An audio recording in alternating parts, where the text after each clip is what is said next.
You kept pushing on, but then you went too far. When your ship has sailed and all your dreams are lost, everything is wrong, you feel like it's your fault. Just remember, I will be there for you, baby. Remember, there's nothing out there to get you, don't forget it. When life throws lemons, just call on me. Just call on me. Just call on me.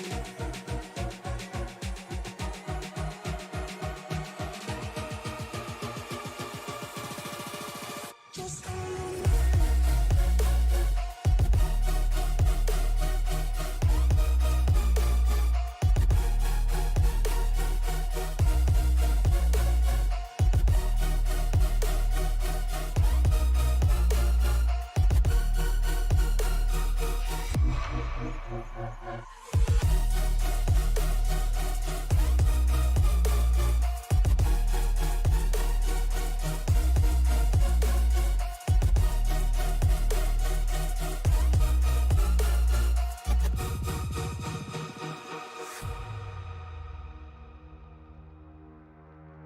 You're stronger now than you ever been. You gotta leave now, it's time to catch the wind. You will climb up high and look through the clouds. And when you're feeling low, I know you'll bounce back. Oh, and just remember, I will be there for you, baby. Remember, there's nothing out there to get you, don't forget it. When life throws lemons, just call on me.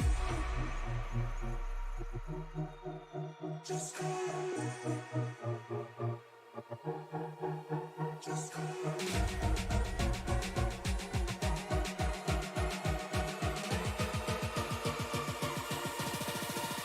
Just call on me.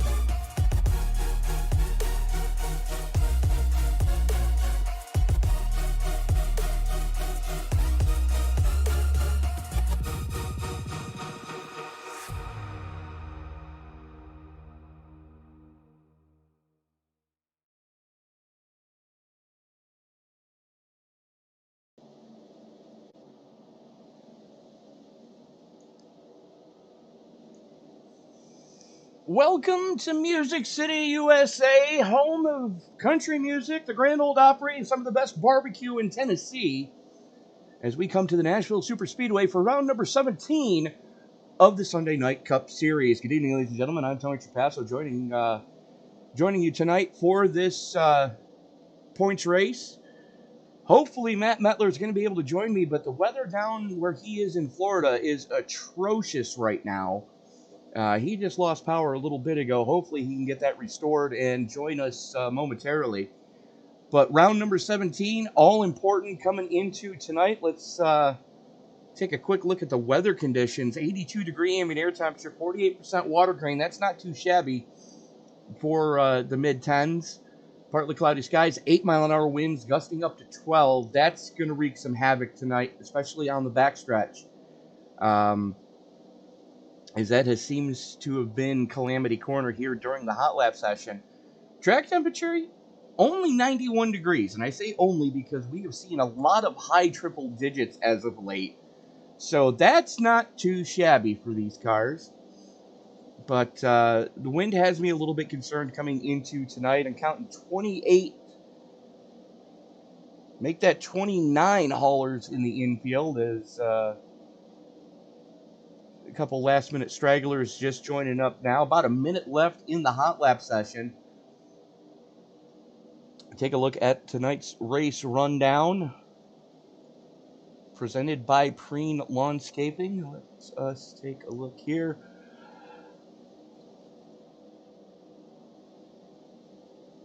300 laps, stage breaks happening on lap 90 and 185. 9 additional sets of tires, so a total of 10 to get them through the evening tonight. And the set that they qualify on is the set that they also have to start the race on. And then they're laying 9 in the pits, so should be plenty of tires to get them through this evening without much issue. 1.3 mile track, 300 laps. That's 400 miles for those of you who are into the mathematics of the whole thing. Again, thank you all for making us a part of your Sunday evening. We will, of course, be at the Chicago Road Course going into next week. So if you don't get enough road racing in your diet from the real world, we're going to bust them loose here in the virtual world next week as well. I'm kind of looking forward to that one as I get to be the first member of Sim Racing Media to spout one off at Chicago Road Course. And we're going to put money on it of how long it's going to take me to say Chicagoland Speedway, as Travis Cranborg going to be the first one to roll it. The recent independent, not wasting any time trying to bust out a provisional pole lap. RJ Root rolling it as well. There he is.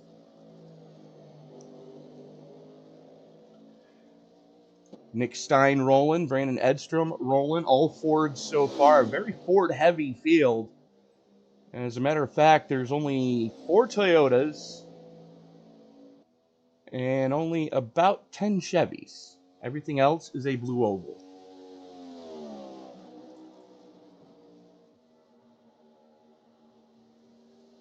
As Travis Cranborg looks like he's going to be the first one to lay one down as he's hauling it off in turn 3 already. Goes purple in the first sector. That's a monster of a time in Sector 1. Does he give any away in Sector 2? Right down onto the apron, cross the line. Cranborg 29.82 goes purple in the second sector. However, Nick Stein is on a ripper right now. He went purple in the first sector. Root goes up to second place. Stein, second quick. He gave a lot up in that second sector. So now Brandon Edstrom's on a flyer. Good grief. That's the fastest first sector we've seen so far. Cranborg betters his previous attempt. Edstrom right to the top of the pile. Good grief. And RJ Root immediately knocks him off. These guys are out for blood right now. Dave Regal racing from a hotel room in New York State, the way I understood the convoluted message I got last night. Apparently Dave was into some adult libations when he texted me.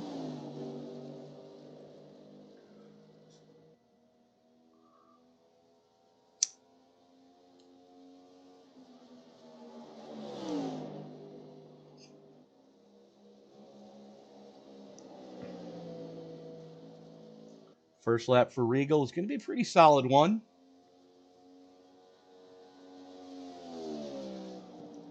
Wow. Alex Murray just laid one down. 29.66. Half a tenth faster than anyone else. That was cooking. Check in with Ron Fitting. There he is in the Mountain Dew Live Wire, number 3, which is actually the best flavor of Mountain Dew. Fight me about it, I dare you. Bennett Allen up to 6th quick as Cranborg falls to 5th with all these times coming in. Fitting up to 15th. Aaron Mack out on track right now in the Harbor Freight number 31. First lap for Mack. He's just taking the green now. Still waiting on... Tim Cook's rolling now in the 09. We got Joseph Pisciota in the house. Derek Heitman Joe Stafford back with the series. Ken Ron, Steve Herring, Aaron Max out on track right now. Rodrigo Loga, John Wilco, and Eugenio Alonso all have yet to lay time, as well as Rich Jett, Alex Gangler, Dan Morgan, and Alex Princeton. First lap from Mack, going to put him 17th quick, so hopefully he's going to be able to pick up like everybody else has on that second lap. A little bit off that mustard stripe, about a lane and a half up. You can see where all the rubber's laid down already in the turns. As Mack's going to get both his laps in the books before Tim Cook gets done with one. Second lap for Mack. This is going to be a solid one. It should improve his time just a little bit. Up to 12th quick. There's Dan Morgan out on track. Tim Cook coming across in the Bass Pro Shops. Tracker Boats number 9. 18th quick for Cook so far. Ken Ron presenting at the end of pit road. 5 minutes left, about halfway through qualifying already.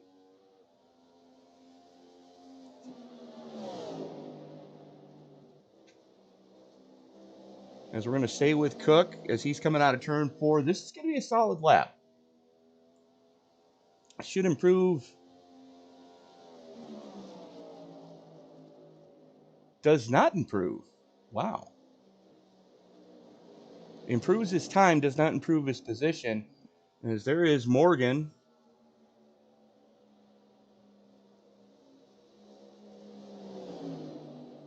Rocking the Trading Paints number 72 here tonight.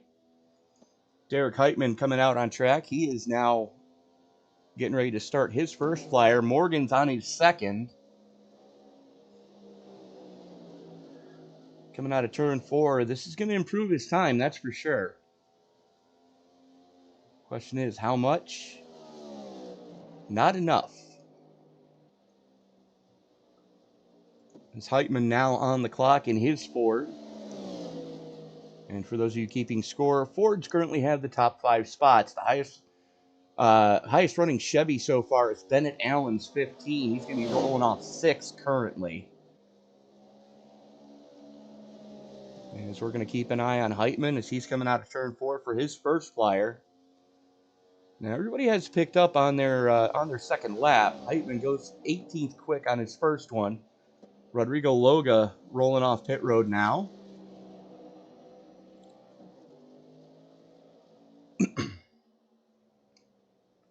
The Argentinian has done a lot to impress over the last couple of weeks here. As we go back to Heitman. Heitman's got a solid one coming.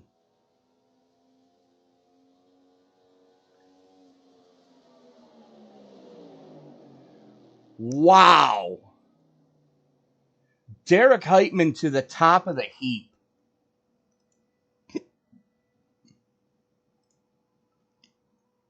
Good grief, that was laying one down.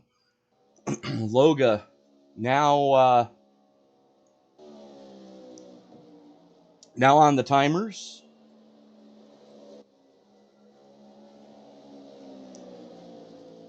Got the 03 on the door tonight. Still waiting on a handful of drivers to present. Loga goes 20th quick on his first one. Not the worst we've seen, but not the best by any means. Eugenio Alonso, the fellow Argentinian, starting to roll it now. As we stay with Loga right now, Loga is going to improve on this lap. He's already gone green in the first sector. All he's got to do is not give it up in the second. Drifts it high right down to the apron, cross the stripe. And Loga goes 5th quick. Solid lap, sir. As we check in with his fellow countryman here, that is Eugenio Alonso in the 86. The Nitro Chevy.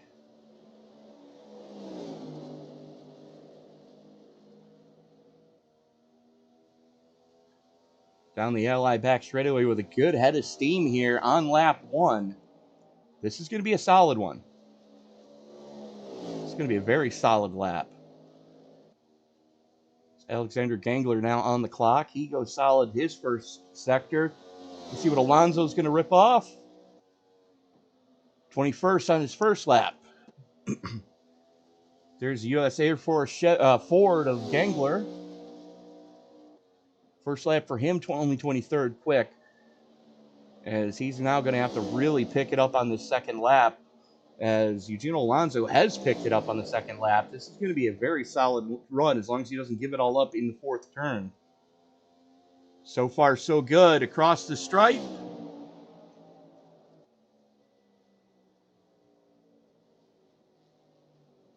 Alonso up to 13th. Gangler's coming across now. Does not improve. Still waiting on John Wilco, Ken Ron, Joe Stafford, Joe Pisciota, Rich Jett, Steve Herring, and Alex Princeton to all attempt to lay times. There is Ken Ron in the GoPro 33. As he is not going to post one here. His qualifying timer runs 2:0. Heitman setting quick time here this evening. Haven't seen too much of him this season, but let's take a quick look at the point standings as we are now in the warm-up session. Last-minute adjustments. There is Craneboard currently sitting atop the pile by a good amount. Wow. Over 50. That's huge. Murray and Edstrom for PRE standing in second place, second and third right now. Seba Cornez for 4 wide, rounding out your top 4, and Jeremy Miller. So Prodigy Esports has 3 cars in the top 5. 4 wide has 2 in the top 10, so solid runs for them. Field Filler Racing with RJ Root, that's your current 6th in points. And if you take a look from Seba Cornez all the way down to Tanner Marty in 7th, there's only a couple points separation there. That's a couple of good bonus point runs in the stages. And then you look a little further back, and you've got those 3 cars from Jack Dalla Motorsports, Princeton, Ron, and Alonso, sitting 16th, 17th, and 18th. So there are some pretty tight points battles going on right now, as we've got a tie with the 2 teammates of Carson and Rogers at 310. So, definitely some big moving and shaking going on over the last couple of weeks. And you got to wonder how many guys are going to show up for the road course next week. That's the biggest question that I have right now, is that road course at Chicagoland is going to be the big decider, I think, here in the regular season, because there are a lot of guys that they refuse to run the road courses. And, we still have a couple of road courses left. We still have Chicago Street Circuit next week. And then we've got the Indy Road Course on August 13th, followed immediately by Watkins Glen the next week. So back-to-back road courses, and back-to-back road courses basically to close out the regular season. The final race of the regular season is August 27th, and that's going to be the Coke 0400 at Daytona on the oval under the lights. So you figure there's 3 road courses left just in the regular season, and if you don't run those, chances are you're not going to make that top 16 cut. Then no road courses in the first round of the playoffs, but then we go into the second round, and we're cutting heads at the Roval. And what I mean by that is that we're making the deciding factor to whittle it from 12 to 8 at that Charlotte Roval, and that's going to be a tough one. As, these guys, the road course ringers know what they're doing, and the rest of these guys are probably going to have a long night ahead of them. So, still a ton of racing left. Yes, we are racing next weekend. We took the off week this past week for Father's Day. We are racing July 4th weekend. We're going to open things up with July 2nd at the Chicago Street Circuit for the Cup cars. And then we get into Xfinity and trucks as well that weekend. So we will be racing on July 4th. Same bat time, same bat channel. But right now, hot lap session underway. Is we are going to take a look here from high above. Nashville Superspeedway that technically isn't a superspeedway. And I say technically only because we generally consider a superspeedway to be anything north of 1.5 miles. This is only 1.33 miles. So, but it races like a much bigger track than it is. This concrete jungle here in Cashville, as some of the locals call it. Big shout out to Ryan Upchurch.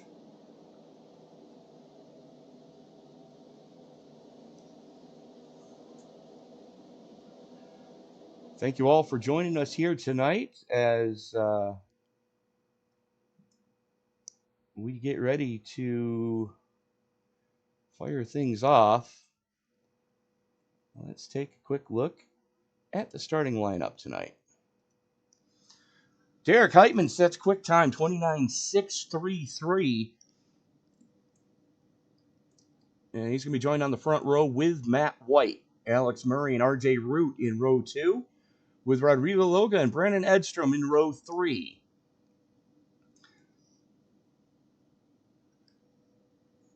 Travis Cranborg and Bennett Allen starting it from row 4. Logan Allen, the only two bow ties in the top 10 right now.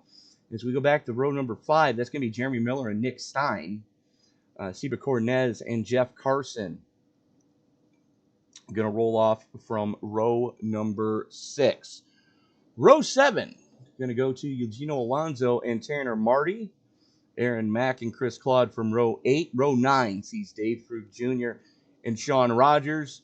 Ron Fitting and Mark Johnson in row number 10. Tim Cook and Dave Regal going to roll it from row number 11, with row 12 going to Alexander Gangler and Dan Morgan. Row number 13 is going to see Joe Pisciotta and Joe Stafford, Alex Princeton and Rich Jett from row number 14. Row 15, Steve Herring and John Wilco, Ken Ron and Cody Colley, rounding out your field of 32 starters here tonight. As the field starting to roll behind the iRacing pace car.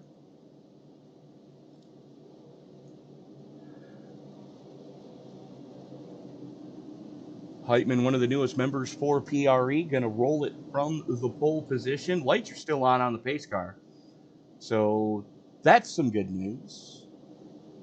We got a couple of Matt White electing to pit start. Not something I would recommend doing here at such a short track, because you have to wait for the entirety of the field to take the green flag before you can start rolling from your pit box. So by the time you leave pit road, you're already 3/4 of a lap behind. As the lights go out on that iRacing pace car, got a very Ford-heavy field at the front of this piece right now. Heitman and Root going to lead us to green. Again, 300 laps of scheduled distance, 10 total sets of tires to get them through this evening. As we get ready to fire them off. Thank you all for making us a part of your Sunday evening. We wouldn't be here without you folks. If you haven't done so already, give this video a thumbs up. Let us know you like what you're seeing here tonight from the Nashville Superspeedway. And don't forget to hit the subscribe button, as we are closing in on 3,600 subscribers on the YouTube side of things. Heitman going to have the button. Geico restart zone is in effect The only thing that's left for me to say is it's time to wipe the visor and adjust the 5-point harness. Grandma, grab the barbecue off the grill. It's time to get it on in Nashville. Race fans, it's show time.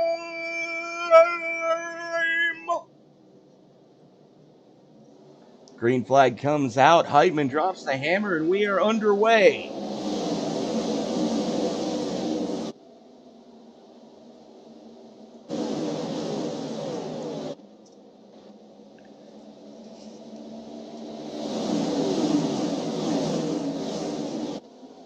Murray and Root going door to door for second place right now. Heitman shows the way, continuing to show the way, I should say.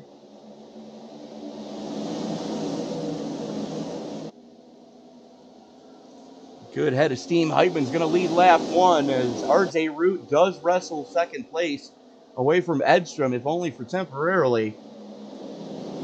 It's Root on the bottom side, Edstrom on the top shelf. These guys are just flat picking them up and laying them down right now. A little bit of battling going on back there. Well, starting with 5th place, Rodrigo Loga as he drives Craneboard going door to door.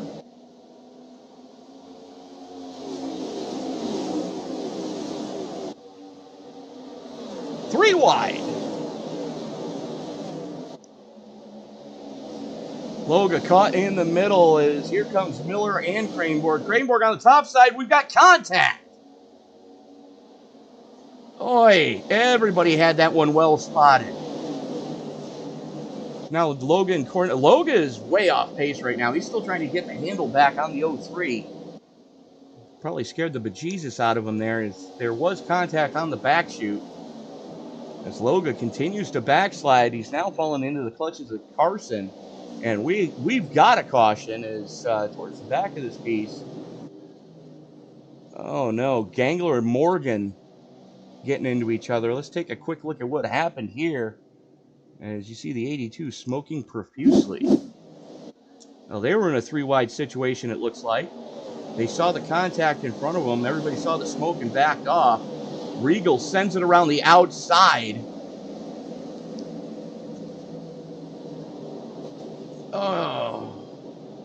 Oh no. Yep.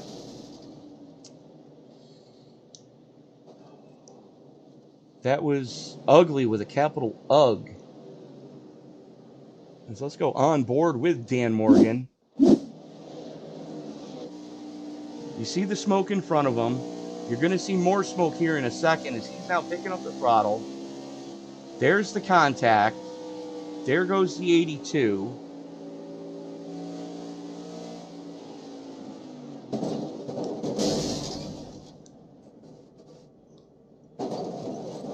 Heads up driving, bud.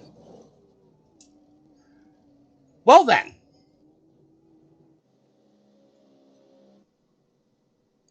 That's no bueno. Gangler trying to limp that thing back around to get some damage repaired. But with as badly as that car is smoking, yeah, that's game over there. We do have some takers going down pit road. It looks like fuel only for a lot of these guys. Some of them were involved in that fracas there.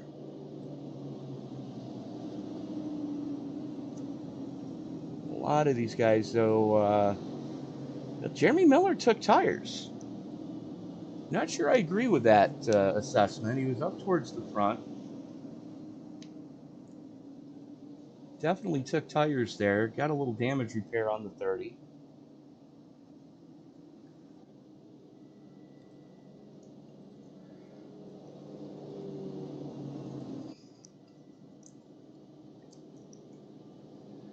Heitman continues to show the way. Root up into second. Edstrom right behind him. Murray, Craneboard, Cornez, Loga, Stein, Carson, and Alonso rounding out your top 10 is we've got the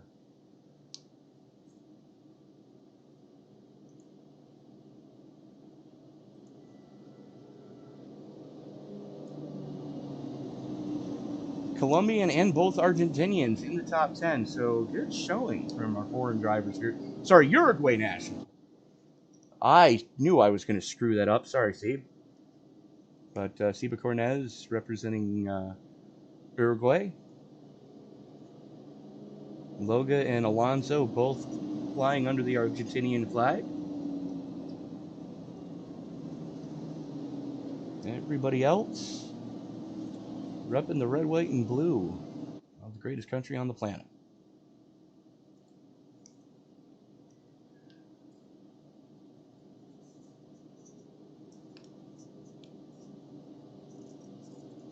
Yeah, Brandon, unfortunately, all those guys are not with Prodigy Esports.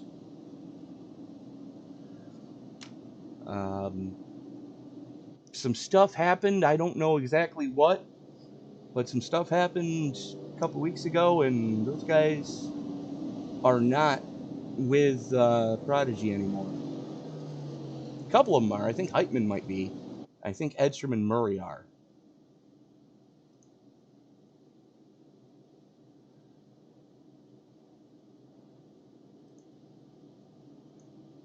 As lights should be going out this time by. Yep, there they go. Field starting to double it up. Geico restart zone is in effect.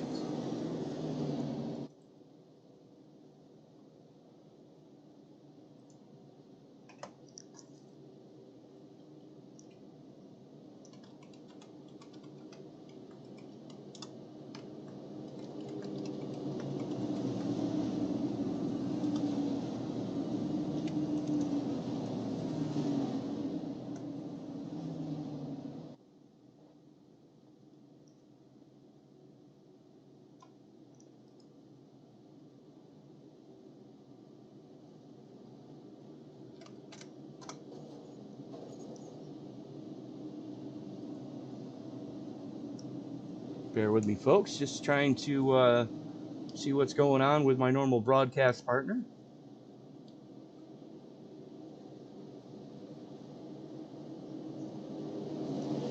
Heitman gonna have the button as the base car getting ready to duck on off here as the field comes around through turn number 4. Heitman has control, brings him into that Geico zone, and waits on it before he drops the hammer. Oh no!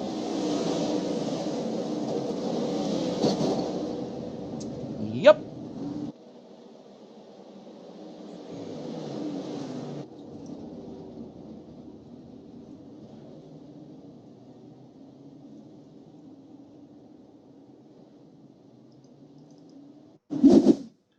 Let's go back and take a look at the 0-2 of Nick Stein. This is where it all started. And he just got flat run over by Eugenio Alonso. Stacks that outside lane up. Alonso runs him over. Ricochets, pinballs, and we've got a lot of broken cars.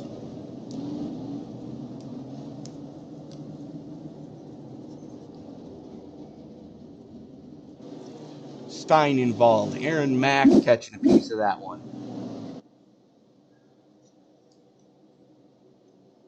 Aaron Mack didn't really have anywhere to go. He just kind of had to get into it.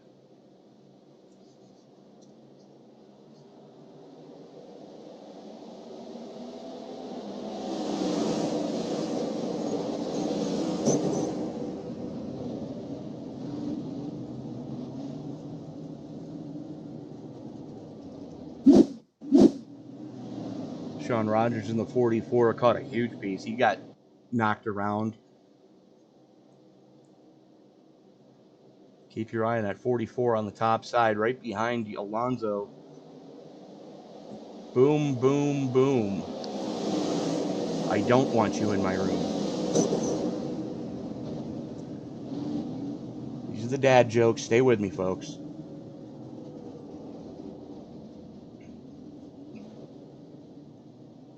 A lot of damaged race cars. Pisciota, Mack, Johnson, Wilco, Cook, Rogers, Alonso, Stein, Gangler, all getting a piece of that. No, I'm sorry. Gangler and Morgan have been on pit road for the last 7 minutes. So they were not involved in that one, but just about everybody else was. As we go back live, we're going to step away, pay a couple bills, and we'll be back right after this. There's a new approach to lawn care, Preen One Lawn Care. Preen One does away with the hassle of multiple bags of different products. It has everything you need for a beautiful lawn in one bag. And all it takes is one application. For season-long weed control and feeding, apply the granules when the lawn is wet and weeds are actively growing. It blocks crabgrass all season. It prevents crabgrass seeds from growing. It kills the seedlings too, even when applied 4 weeks after they sprout. It's your best defense against tough weeds like dandelion, chickweed, henbit, and hundreds more. Plus, its slow-release formula feeds the lawn evenly for months to build stronger roots for maximum heat and drought resistance. Preen One delivers convenience and better performance in one package with one application. Spend more time enjoying your lawn and less time working on it. Preen One, and it's done. It's a lawn dream come true.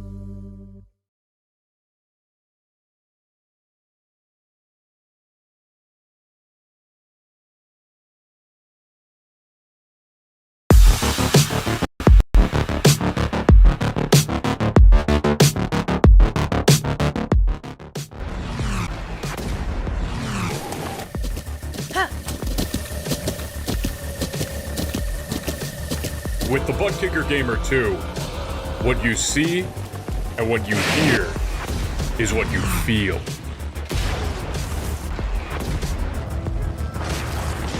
Butt Kicker. The future is feeling.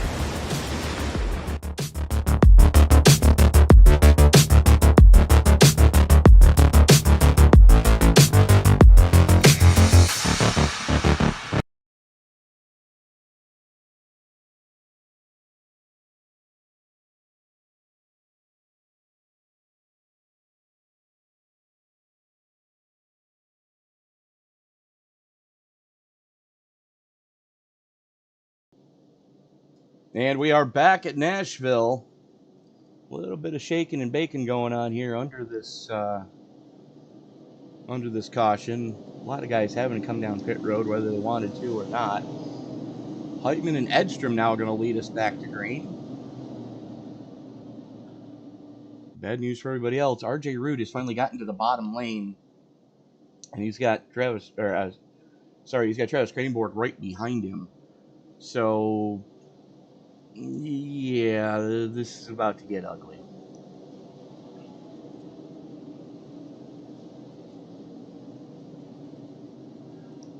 Lights are out on the iRacing pace car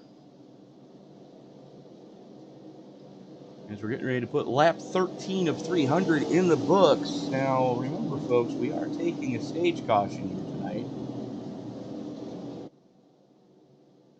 And let me just double check my facts again.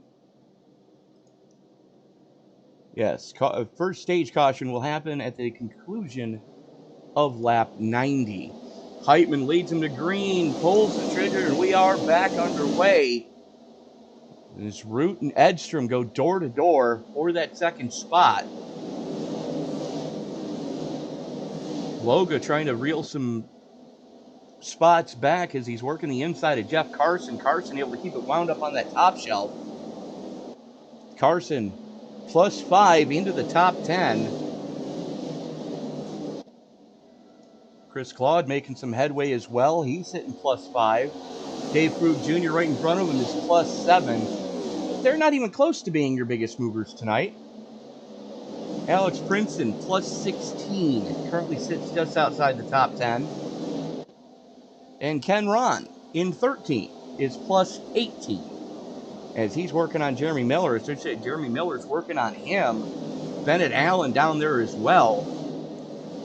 That second lane not coming in as quickly as some of these guys would have hoped. Here comes Cody Colley as well. Ron moving backwards, quick, fast, and in a hurry. As Colley is now your biggest mover at +17, running in 15.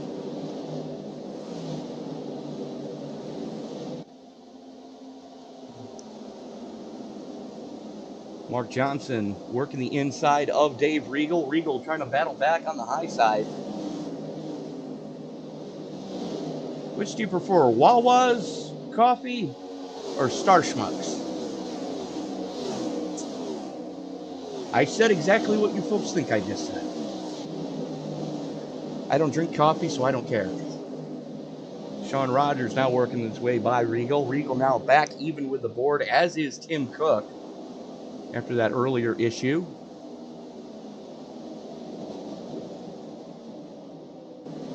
That is an angry pack of Hornets right now, right around the 20th spot.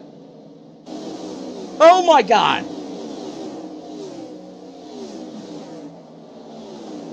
Something just happened to Regal, and I don't know what.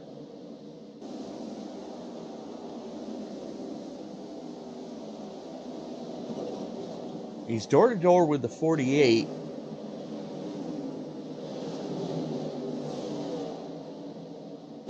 Oh!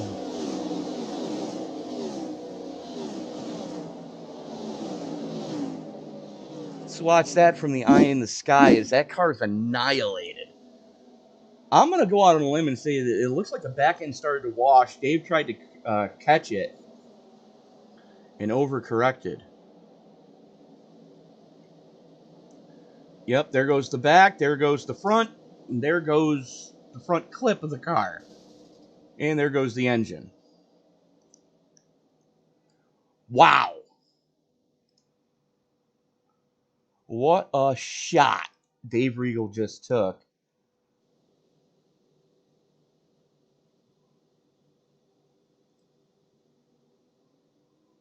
And we are going to reach out to Dave Regal coming out of the Infield Care Center. Dave, what happened? You know what? I was just looking at the replay myself there, big fella, and somehow the wheel just snapped and went right. It didn't happen all during practice. It didn't happen all day, but the Murph's Fan Club Toyota Camry decided that it wanted to see the wall up close and personal. Well, I mean, it looked like the back end started to wash, and you tried to catch the slide, and it caught too well in the other direction. No, to be completely honest, it just yeeted. It yeeted itself. All right, then. So, guess it's going to be a little bit of time here as I'm waiting to tow back. I couldn't even get the car to roll. That's because you hand grenaded the engine and knocked the fuel tank out of it. I mean, there's pieces of it around I could put back together. Yeah, you're looking about 45 minutes just for the engine change, bud. Well, it is what it is, but unfortunately, thought we had a good car tonight, but not so much. I mean, you were steadily climbing there, flirting with a top 15 at one point. So, that's definitely a tough break there. But now, explain to me the text that I got last night about you being in New York. So, Rebecca's family lives in, where were we? White Plains? Chester, New York. Okay. Just so outside we were of up White there Plains. we were up there for a family gathering. So it's as close to you as I was going to get for a while. But then I got into a bottle of my friend Jim Beam, and it just went south from there. Okay.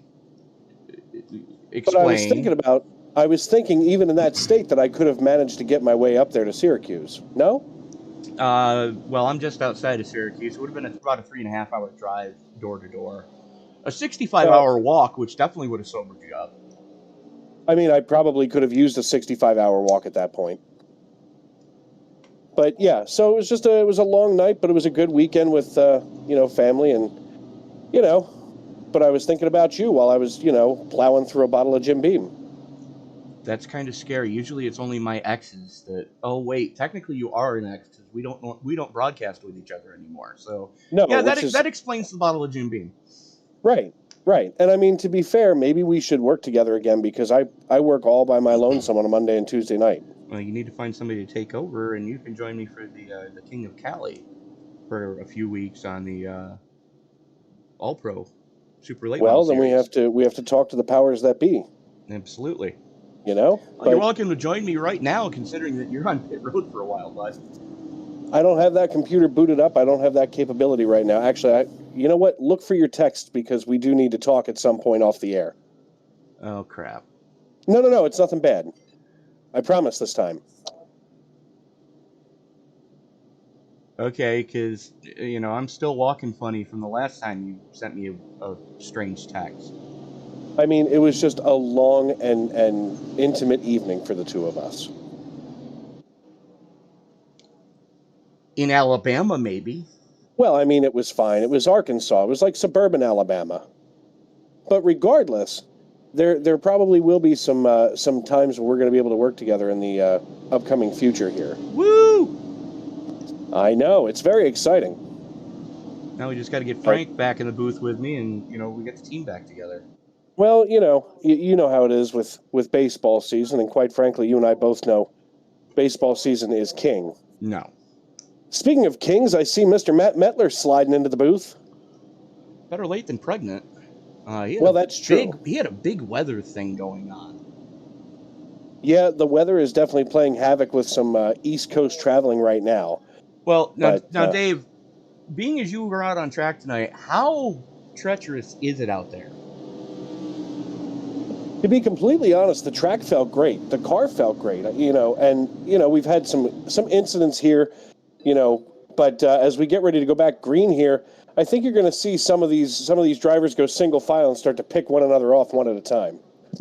Well, it's got me a little bit concerned for the front runners, as Craneborg is now into the top 5, and you let him into the top 5, I guarantee you he's going to take the lead before long. Well, it is what it is, but looks like they are back underway, so I will get out of your hair, sir. All right. Dave, go put some ice on that headache, because, I guarantee you that's an Excedrin headache number 8. All right, guys. Have a good broadcast. Dave Regal, thank you for jumping in and helping out. You're the best, man. Thank you so much. Well, Dave just died. Dave just went headlong into the turn 4 wall at speed. He did what? He went headlong into the turn 4 wall at speed.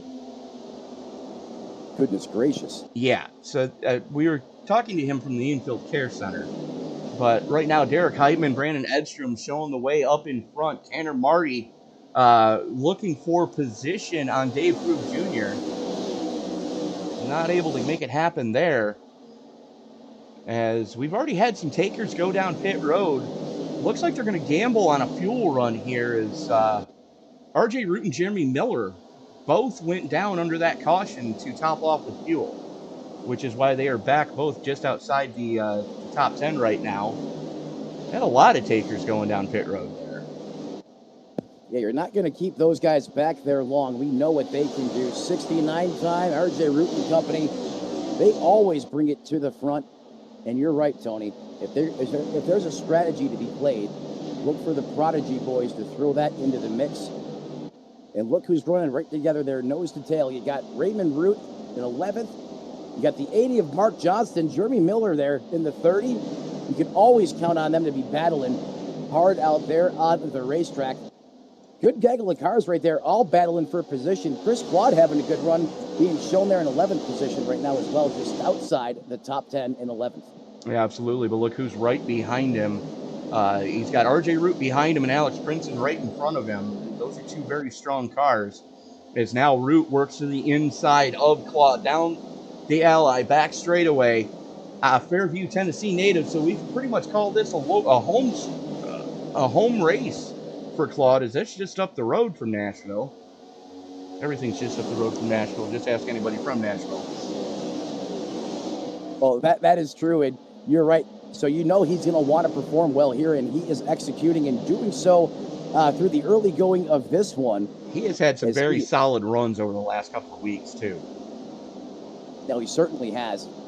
Now he just needs to have some luck to go along with it.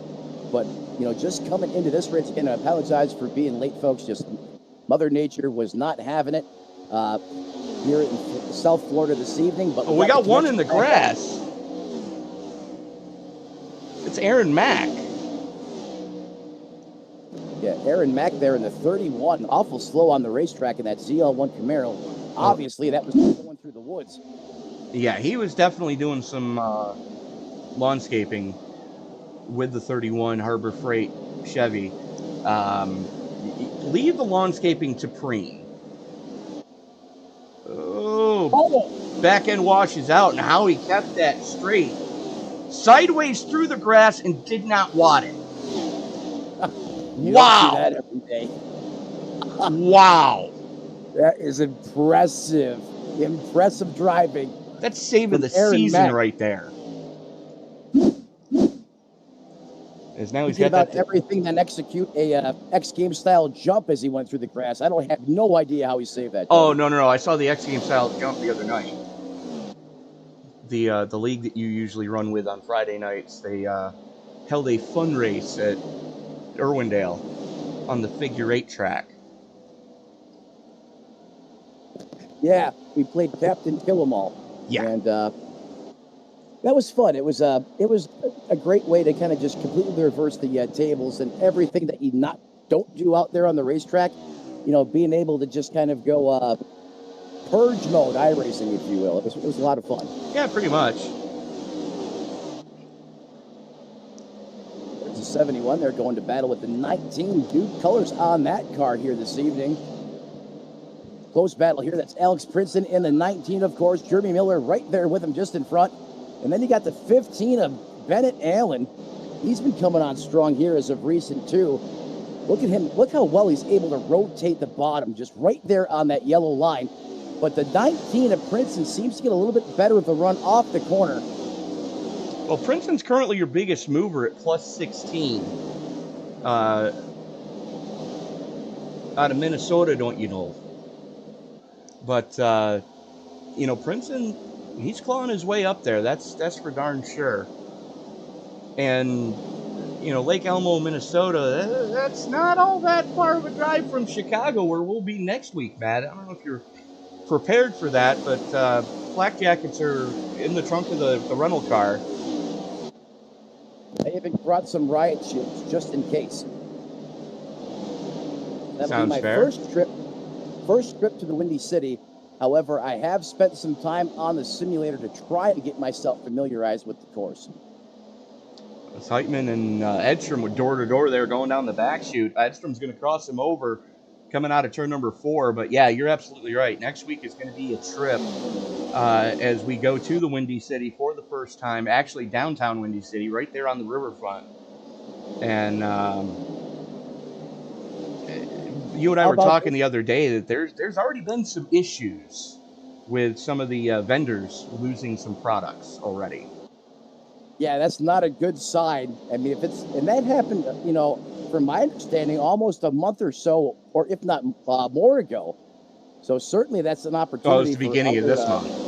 Beginning of this month. Thank you, Tony. I must have read that wrong, but still, that's a security threat. And if that was able to happen, then you would almost think there's going to be other things that are going to be stolen. You know, this, that, the other before this event unfolds. Hopefully, everything goes well and it's a great experience. But certainly, I'm a newbie when it comes to Chicago and the race course. So I'm doing everything I can with iRacing, what they give us to get ready for this race. But okay, it should be a good one next week. So here's the deal we're going to make right now. Being as we're both two New York boys, we're not going to eat that stuff they call pizza, because that's not pizza. That's a casserole that went wrong. Do they fold their pizza? Is that what they do? No. It looks like a freaking cake. Deep dish. I'm sorry, if you can't fold your pizza like we can in New York, I don't want it. That's what I thought. But, you know, that's why I said, did they fold their pizza too? Yeah, no. Copy off of us. Pizza should not be a 3-course meal. If you have to use a knife and a fork to eat your pizza, there's problems with your pizza. Oh, not that. Yeah. Oh, no, you're right. I tried that once. I was in California. Now, here's the thing. I'll let you get to your California story in a minute. If you held a gun to my head and said, Detroit pizza or Chicago pizza, I'd pull the trigger myself. Because Detroit pizza is even worse. Oh, you know, only made it to the airport in Michigan, Detroit International. Never made it outside, so I can't say that I've officially had Detroit pizza. But anyways, in California for Search Engine Strategy San Francisco, Tony, I thought it was a piece of cake that had melted cheese and pepperoni on it. Uh-huh. And the minute the knife hit the thing, there was sauce everywhere. Yeah, that's That was not pizza. No, that's deep dish Chicago style pizza. See, notice they don't call it pizza, they call it Chicago style pizza. Well, hey, I guess if you like a lot of sauce, I mean, I guess that maybe could get it done for you, but no. And I'm sorry, but poppy seeds, a pickle, and a peppercini have no business being on a hot dog. I'll say that again to you, Matt. A pickle slice out of a dill pickle, a peppercini, and the bun has poppy seeds on it. Okay, I understand that, but I'm going to say Ted's Hot Dogs, and you're from New York, so you may have a Ted's relevantly close to you. No. Okay, so Ted's, locally owned and operated in the greater Niagara region, and they do the onions and the sliced pickles and the pepperoncinis. It's actually not that bad, Tony. No. It's pretty good. I'm sorry, no. It's actually not that bad. Okay, here's the thing. Salen's? Okay, Yes. I'm good with a Salen's hot dog. Absolutely 100% behind Salen's. There's better, though.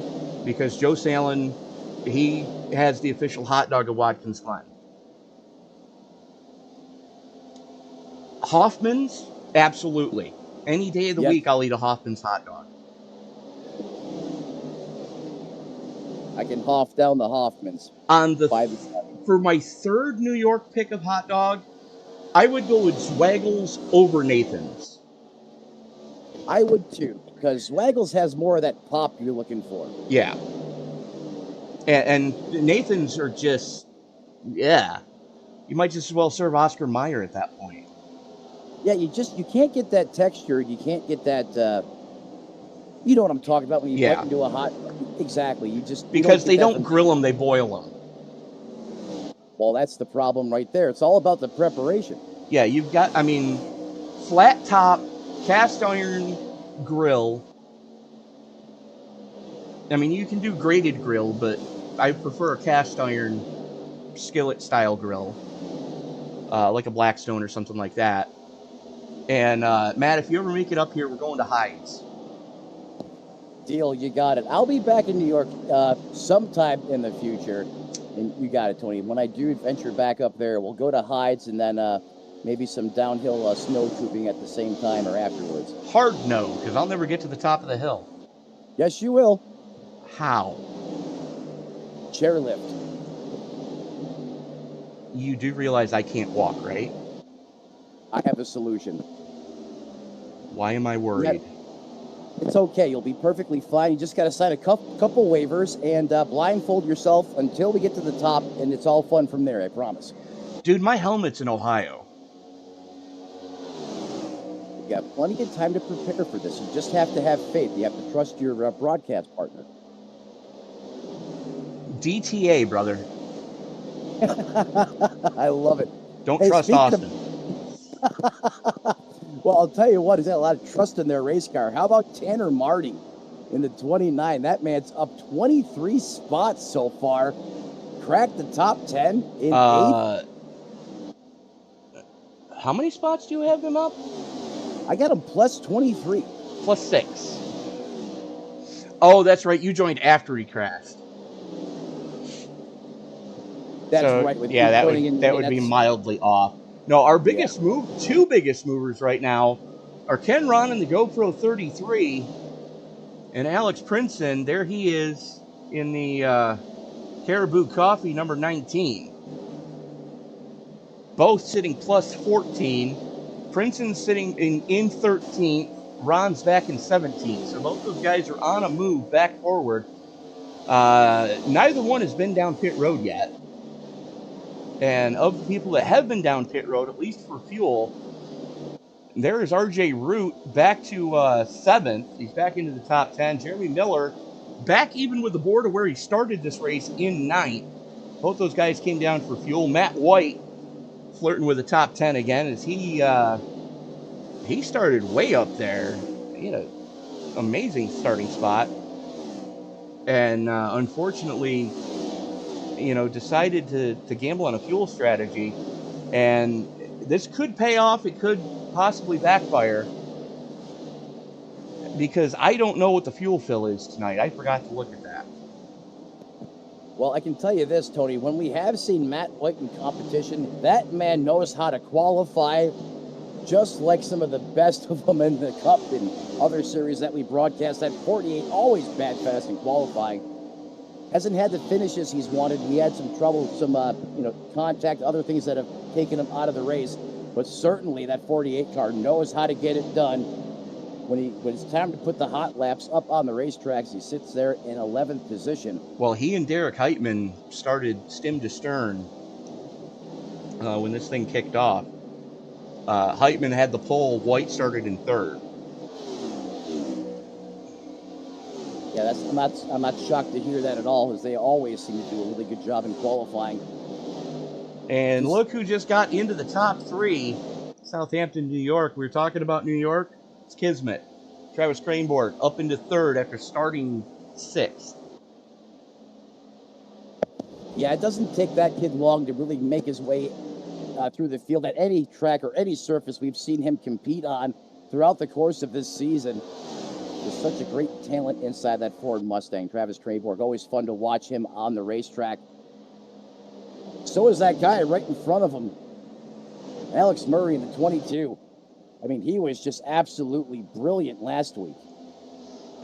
He absolutely was. I mean, you talk about road course ringers. I don't think they come any more skilled than Alex Murray on a road course. So it's going to be a long night for everyone else next week, because I can pretty much guarantee you that Murray is going to be on the podium, provided he doesn't get taken out by a lap car. Well, when you come off a dominating performance like that... He had the whole field a lap down. Exactly. I mean, that's the last thing you want to do, is give that driver more of a confidence boost. I mean, and you just basically gave him the secret formula last week. He laps the entire field. You know he's going to come out of here guns blazing. I mean, the following week afterwards here at Nashville, and he's doing just that. I mean, the 22, he's literally right there on the back of Heitman. Side by side here, 69 time Raymond Root, clawing his way all the way back up inside the top 5 now as he goes around Estrom. And Tanner Marty still right there with him in tow. Cornez as well in 7th, loses 1 spot there to the 69. And Tony, how many times have we seen these 3 fighting throughout the course of this season, nose to tail? Oh! Jeff Carson just pounded the turn 4 wall. And that chrome doesn't look too much the worse for wear, as he's rocking the RS button boxes Toyota Camry tonight. One of only, I believe I said 4 Toyotas in the field. And yes, I was right when I said that. Siva Cornez, your highest running Yoda. Carson, the second Yoda in the top 10, as currently Tanner Marty Chevy is the only bow tie in the top 10. Yeah, that's shocking right now. And what's even crazier is if you go back to week 1 of our coverage, it seemed like every car in the field was a Toyota. And now you really got to pick and comb to find them. Like you said, only 4 of them in the field right now. And Siva just happens to be the highest running one there in the 6th place position. And one of them put it on the hauler. That's Dave Regal. He's done and dusted here tonight. Only a couple retirements to speak of so far. Joe Stafford, Dan Morgan's still on pit road trying to get the engine changed in the 72. Dave Regal is out, and so is Nick Stein. Yeah, and it looks like Sean Rogers has put it on the hauler as well. Yeah, those are some pretty big names in the series. Unfortunate that their nights have come to an end early here from Nashville. They call it the Superspeedway, and I guess when you compare it to the Nashville Fairgrounds, in retrospect to that track, this certainly is. But it's not your typical NASCAR, Superspeedway. Those are typically over 2 miles. This actually a little bit shorter than your cookie cutter. This comes in about, 1.33 miles around, Tony? Mile and a third. And but this track races, and you've been on this track, Matt. This track race is so much bigger than it actually is. Absolutely, that's it. I mean, don't tell this racetrack what it is. It'll tell you otherwise. The minute you get in this race car and you send it, you feel like it's a lot longer than what it really is. These progressive banking, concrete. You can really get creative here, as far as what line you want to work. Do you want to save tires? Do you want to be good late? This racing surface does provide the driver with a lot of options. So if you'd like to get up there on the wheel and, kind of MacGyver in real time, if you will, this racetrack is a blessing if you're that type of race car driver. You need to watch the 15 there. Rodrigo Loga. Oh, the little tail slide there coming out of 4. That's Rodrigo Loga.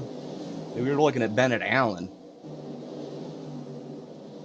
That's not who I'm seeing on that screen in that frame, but thank you for the correction. I know why that is. I'm still trying to get all my bandwidth here, so I'm lagging a little bit. No problem.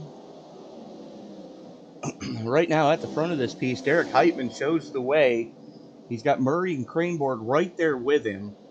And then you're about a second back to Brandon Edstrom, another 2 seconds back to RJ Root, another second back to Tanner Marty, another second back to Jeremy Miller, and then you got some battling going on as Matt White and Jeremy Miller just throwing haymakers at each other right now.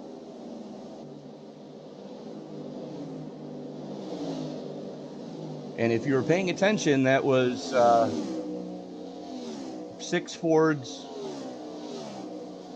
1 Chevy, and Carson's Toyota in 9th, and then you got Rodrigo Loga and Eugenio Alonso running stem to stern back there fighting it out for 10th place.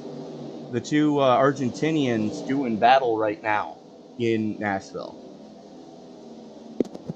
Yeah, those two have really had a couple great races a few weeks in a row now. Yeah, absolutely. Even going back to Charlotte, they both were red hot. They have found the setup shop that works best for them.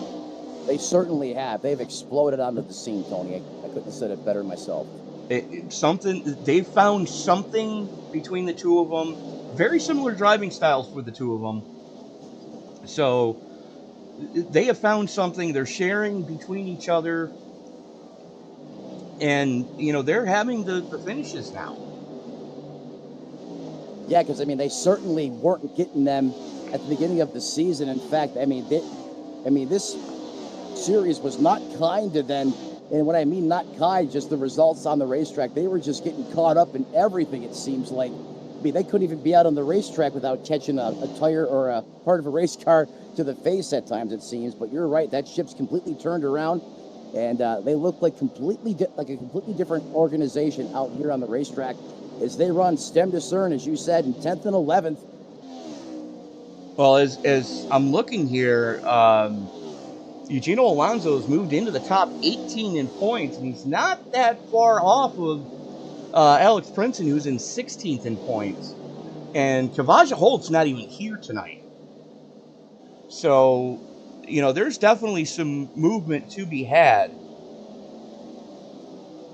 Yeah, and as you get later on in the season, that becomes even more critical.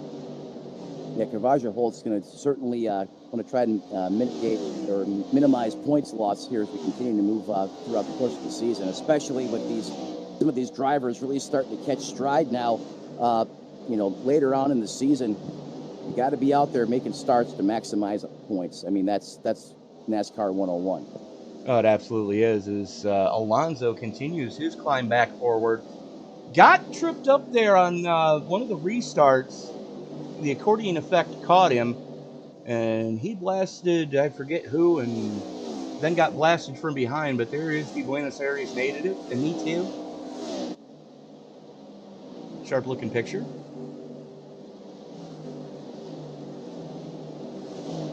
I dare say it's winter where that picture was taken. That looks like a heavier coat. As we've got some green flag pit stops starting to take place here as we're closing in on 20 to go in the stage. So, and the guys that are coming down right now are guys that hadn't been down pit road yet. Travis Cranborg being one of them. So that fuel strategy of Root and Murray, Root and Miller and Alonso, when they all came down on lap 19, they may have figured something out here. That's what they're known for. I mean, these guys spend so much time during the week just planning and prepping and preparation, planning, tuning these race cars, coming up with strategy.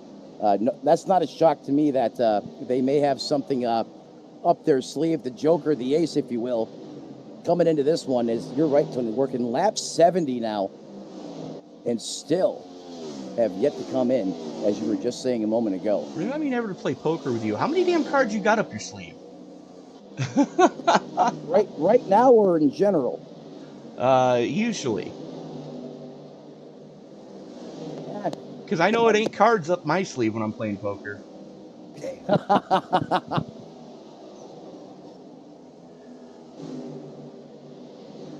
Oh. Tony, can always count on you, buddy. Love being up in the booth with you, man. Absolutely. As Brandon Edstrom came down on lap 66, and he just set quick lap of the race so far with a 29.78 last time by. Travis Greenborg is on a run right now. He just went purple in the first sector. This is going to be a solid lap if he can maneuver around these lap cars quickly.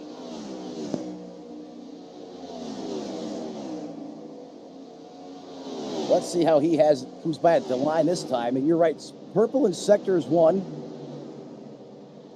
Can he back that up in 2? And can he set the new fastest lap? That lap didn't work because it was a 30-12. And the cars around him I believe that's Miller. Yes, it is. So that's a lap ahead of him. Yes, Miller runs in the 6th place position currently right now out there on the racetrack. Yep. And not for long, as that's Eugenio Alonso to his inside. You know Alonso always wants more out there. Look at him. He just so shot out of a cannon.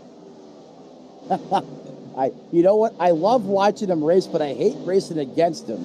Oh, yeah. Because you know he's going to be anything but nice to you out there. Oh, wow. Carson comes off the racetrack.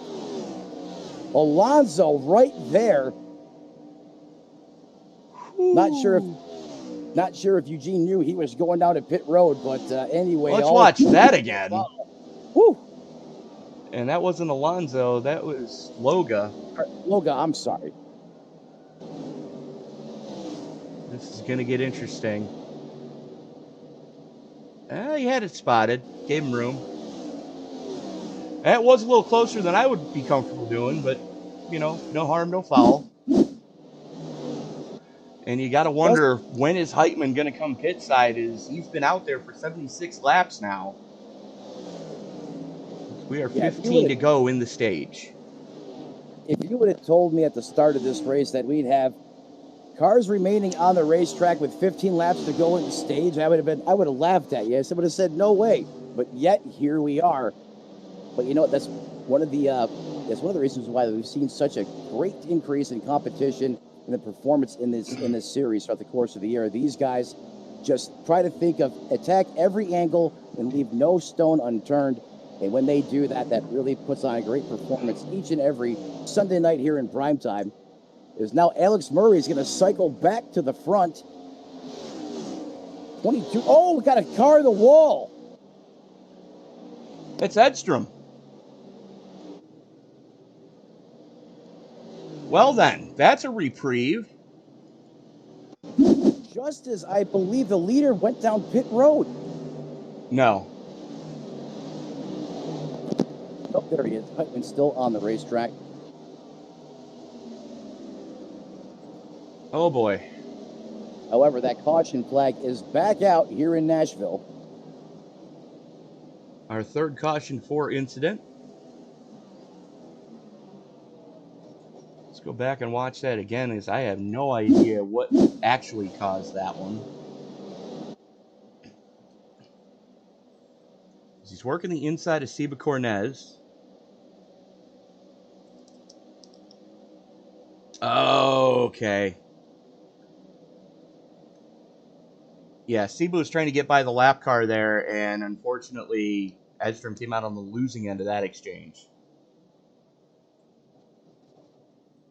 Tell me that wasn't Carson I just saw. Please tell me that wasn't Jeff Carson I just saw. Well, maybe. Well, let's watch this again.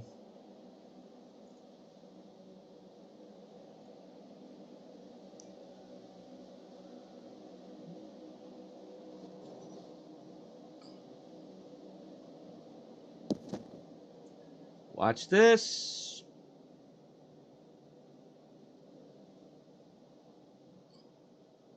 Yep, it was. Now, I'm only saying maybe because I do not have the availability right now to see any of the replays that are being queued up by our broadcast production team right now. So I didn't mean to be cryptic with you, Tony. I just That's okay. wasn't able to go back like you. Yeah, that was Jeff Carson that ate the wall. Is Rodrigo Loga going to come down pit side this time? Mark Johnson bringing it pit. Wilco and Heitman joining him. Oh, sorry, Wilco and Herring joining him. Heitman. You're right. Heitman had just come down pit road. I was pretty sure that he did. I was watching him on the telemetry, just as the all those guys that just came down on lap 78 just before that caution flew are going to look like geniuses. Einstein out there on the racetrack. You know, sometimes you get lucky and it makes you look like you're the smartest man, you know, at the racetrack. And other times, it can do the utter opposite and completely just take you out of a race. That's referred to as stepping on one's own junk.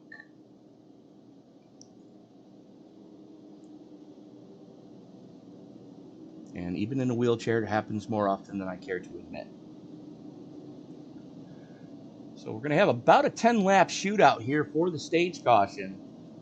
And we've got all the heavy hitters right bunched up again with each other. Heitman, Murray, White, Root, Marty, Alonso, Miller, Foog, Allen, and Herring all right there.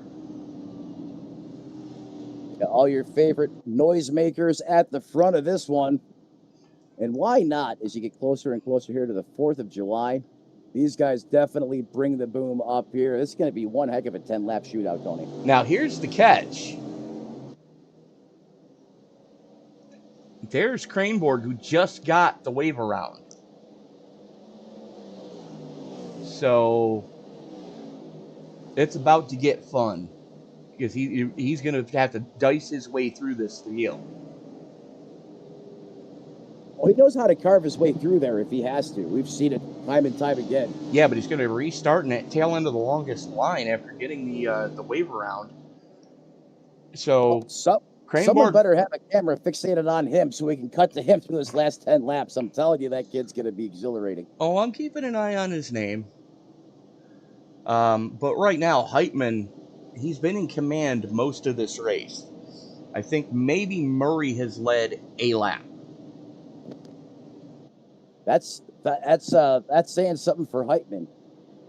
That 78 car. Oh, that thing's been set on kill all night. As the pace car gets ready to peel on off, there it goes. And here we go. 10-lap shootout. Make that 9 left in the stage. Friday night short track style. Here we go. Green flag back in the air. They're going to stand on the loud pedal.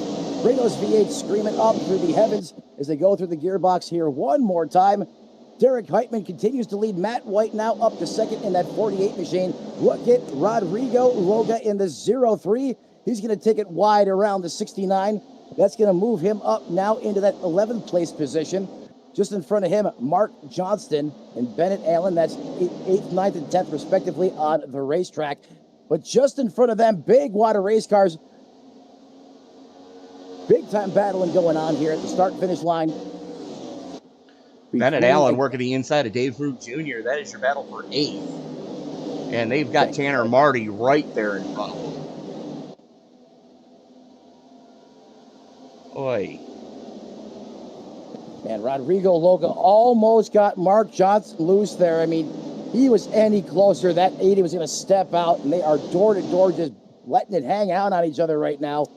And look at the way the 80 of Johnson's not giving up. He is trying to utilize that momentum on the top shelf, but the 3 has got that ZL1 screaming on the bottom as they both send it in there.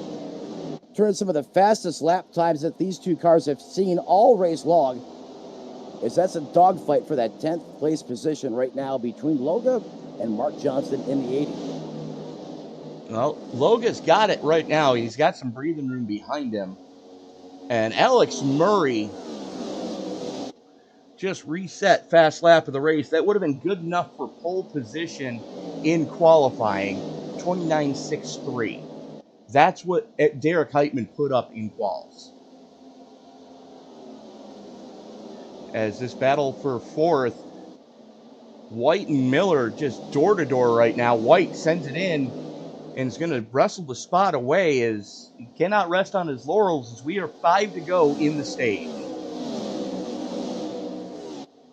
5 laps to go here in Nashville in stage 1. Look at the 71 almost comes up and gives a little bit of a nudge to the 29 of Marty.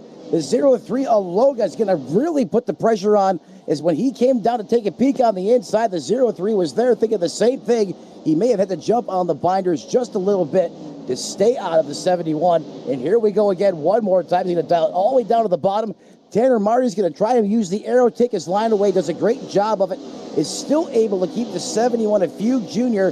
pinned behind the 29 machine. That's for that 8th place spot. And while these two are dogfighting it out, look, that's leaving the door wide open for Loga. Here he comes knocking on the back door. It's not delivery. It's Rodrigo Loga, and he wants that spot. He wants that 10th place spot. So close. I thought they initially made contact there, Tony. I was thinking they were about to make contact as we are on board with Loga. This is how close they are actually getting. Oh, that's funny. I just read Dave Krug Jr.'s tail light or license plate.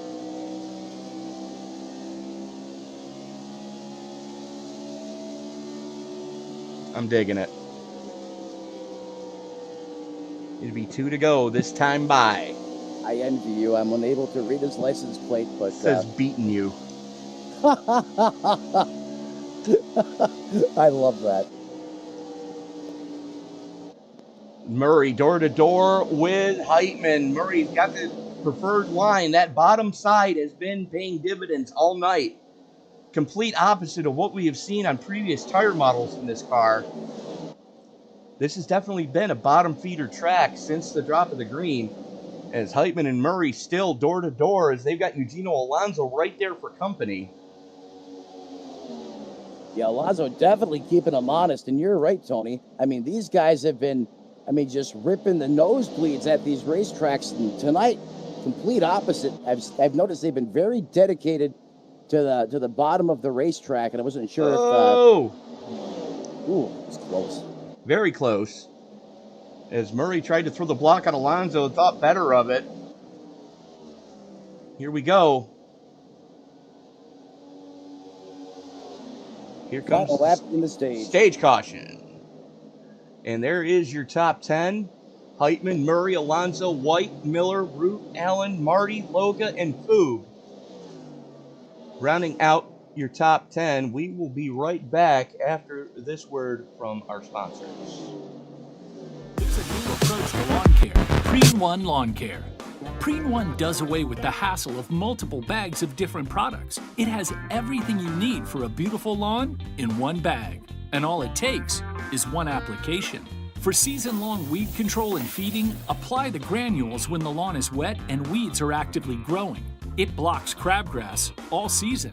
It prevents crabgrass seeds from growing. It kills the seedlings too, even when applied 4 weeks after they sprout. It's your best defense against tough weeds like dandelion, chickweed, henbit, and hundreds more. Plus, its slow-release formula feeds the lawn evenly for months to build stronger roots for maximum heat and drought resistance. Preen 1 delivers convenience and better performance in one package with one application. Spend more time enjoying your lawn and less time working on it. Preen 1, and it's done. It's a lawn dream come true.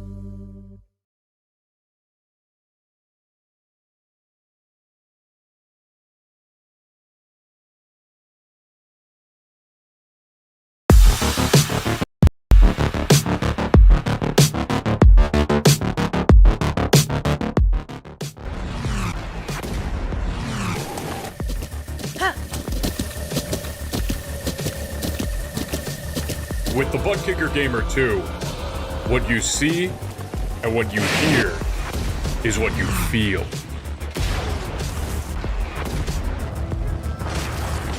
Butt Kicker. The future is feeling.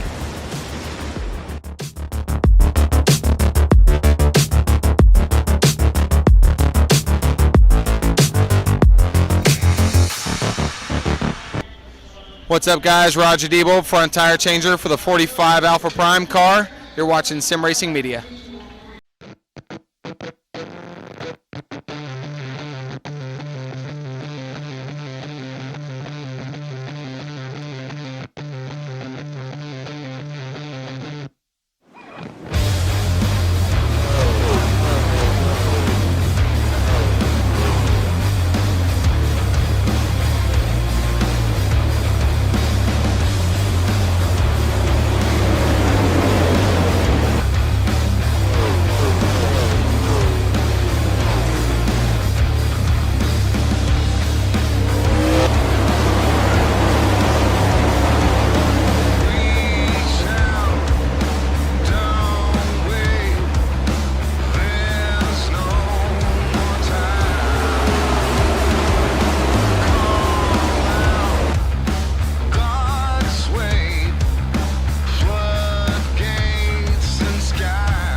There's a new approach to lawn care. Preen 1 Lawn Care.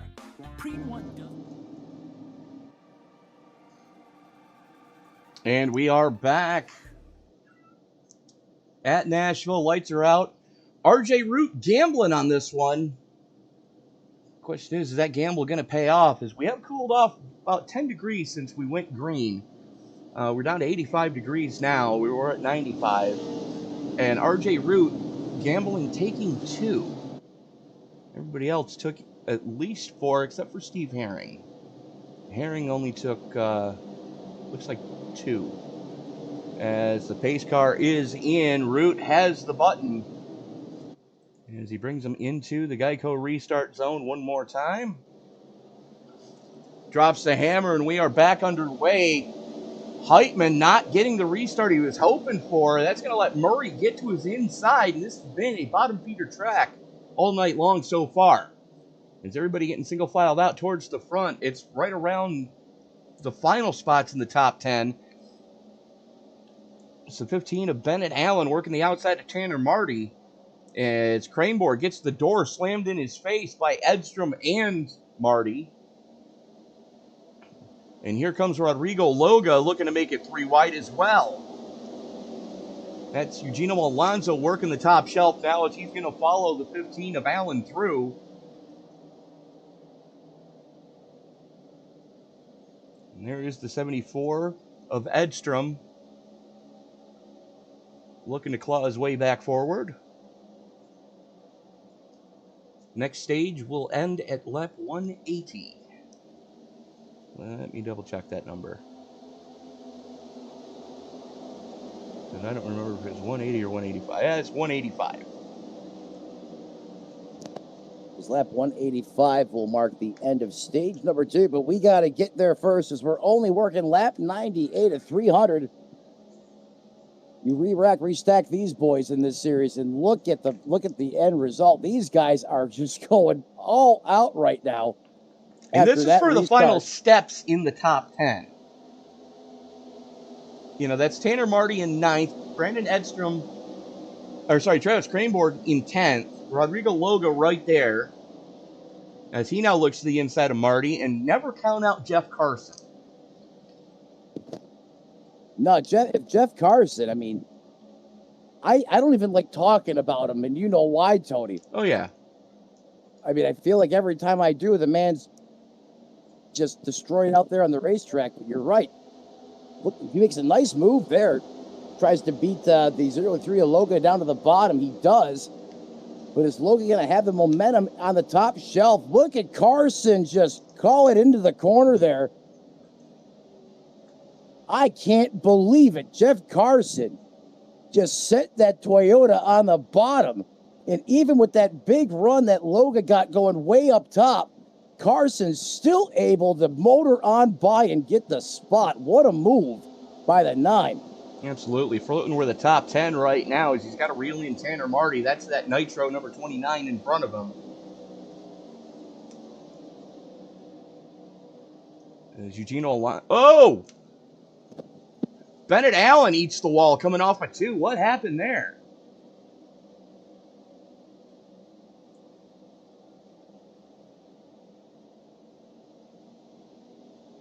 As they stave it, stay under green flag conditions. Let's go back and take a look here. Keep your eye on the 15 as something's going to happen on the exit of 2. As Bennett almost there. Well, that's a fine how do you do. As he almost sent Alonso around and just got run flat over by Edstrom. As we go back live, hey, he's going to take it behind the wall. He is not a happy camper.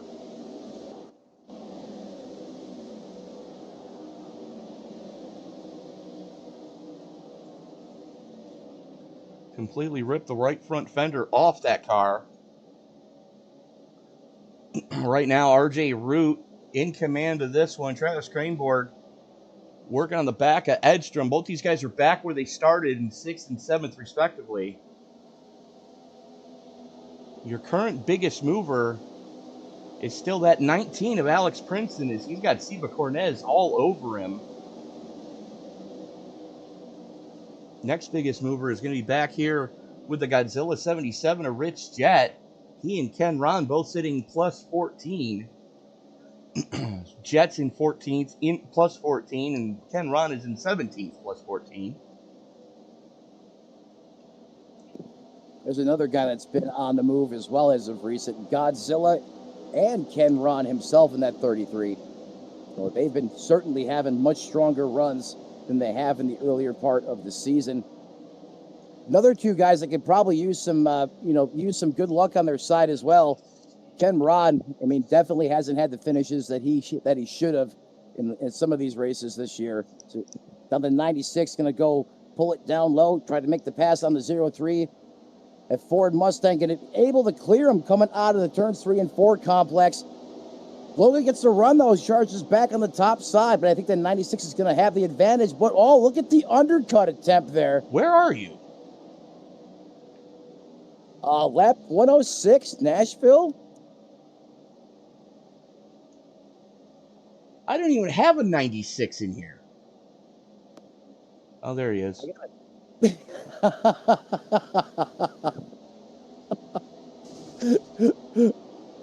I'm sitting there going, oh my Yeah, that's God. Pisciota, and he's a lap down. That's why I couldn't find him. Somebody just hand grenaded one.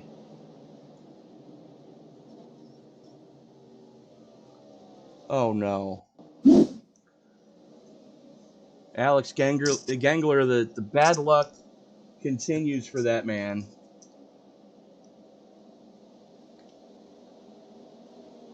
Oh, not for, oh, no, not the 82. Engine hand grenades. He can't get to the clutch pedal quick enough, and those rear tires just locked right up. I know there was a good deal of smoke, and I only caught a glimpse of it. I It heard happened the in real boom. time. I didn't see it. But, yeah, that was... Gangler having big issues. Now lap 108 caution back. So we went 18 laps. Not too shabby of a run. And you kind of knew he was on borrowed time with that car being as cooked off as it was. Gangler spent 45 minutes on pit road at one time. As here we go. We're seeing some pit strategery starting to take place as we're 18 laps into this one. And if you save early, you might be able to make it. Now, who am I kidding? You're not making it from here.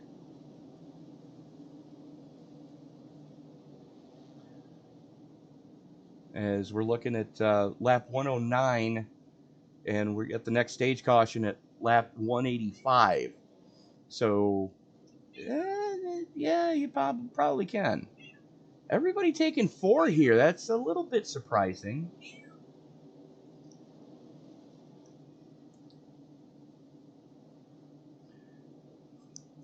Had some takers staying out, though.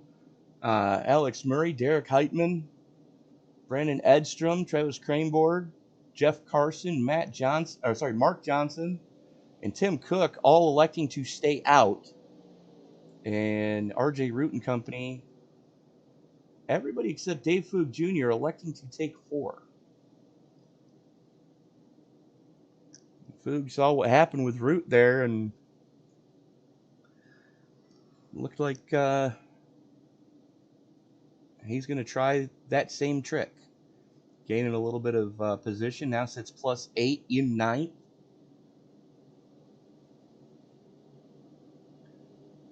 And just as I say that, Tim Cook comes down pit road.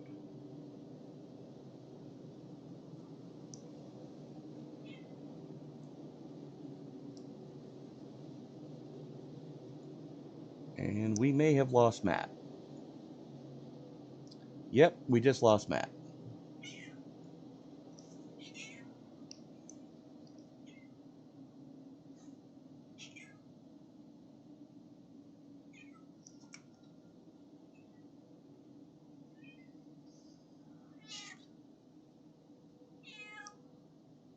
Anybody want a cat? I got a mouthy one here that... who am I kidding? I can't get rid of her. Anyways.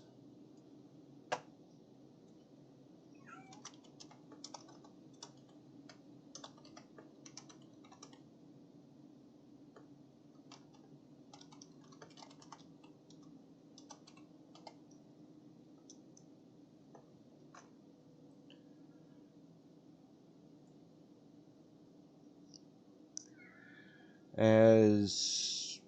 bear with me, folks. Dealing with some of the technical issues right now.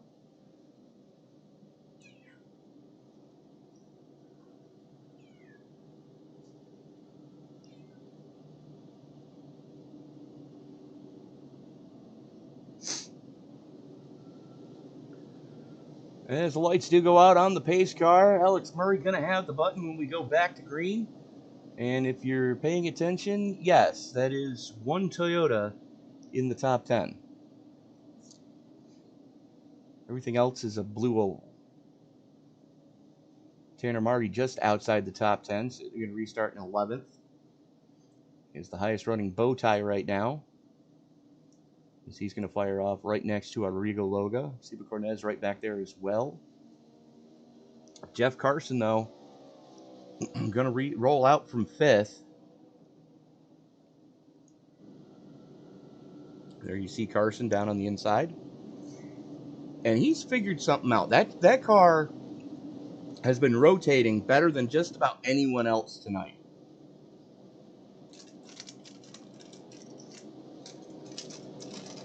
Definitely keep your eyes open. As pace car getting ready to peel on off here as they come out of turn number 4. Pace car is in. Murray has the button as he brings them into the Geico restart zone. Waits till the last possible second. The double deuce jumps on the loud pedal, and he brings Edstrom with him. Heitman did not get going on that outside lane. Stacked him right up. The only good news is now he's got a little bit of separation.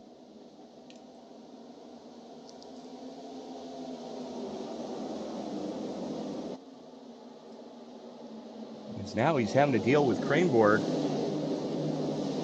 as the 21 starting to call his way forward. Here comes RJ Root as well as he's working the inside of Carson now.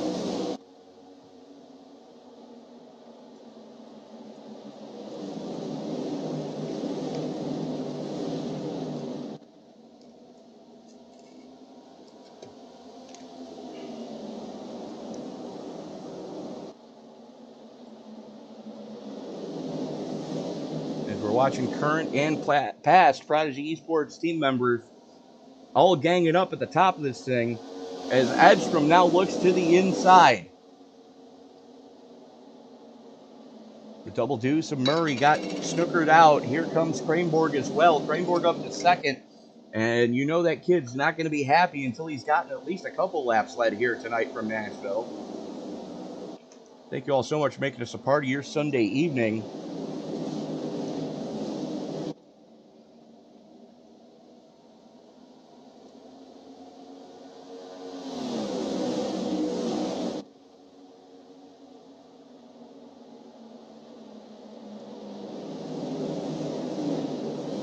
Deb Harris checking in. Donna Cranborg, good to have you with us as always. Nick Stein checking in and seeing what happened there on that one restart that everything went horribly wrong as H-pattern shifter jumped out of H-pattern mode. Oh, that's never a good thing.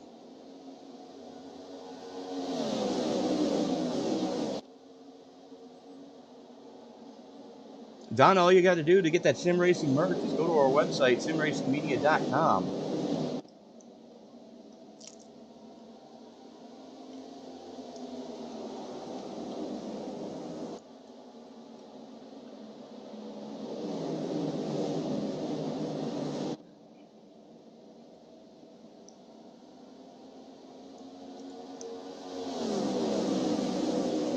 Alex Princeton and Steve Cornez going door to door right now. And that is your battle for 13th and 14th. They've got Rich Jett right there stalking both of them.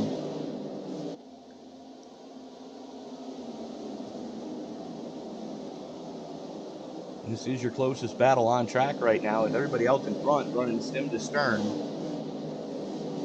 Everybody single filed out. Now Steve Cornez wrestles the spot away from Princeton. Princeton throws the block on Jett. Jett looks to the outside, coming through the tri-oval.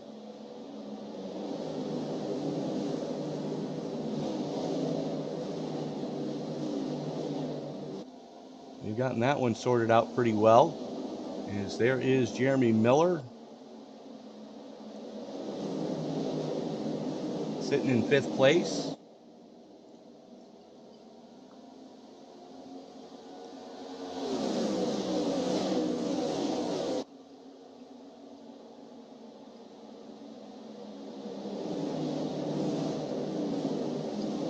we're working lap 119 of 300 here tonight from Nashville.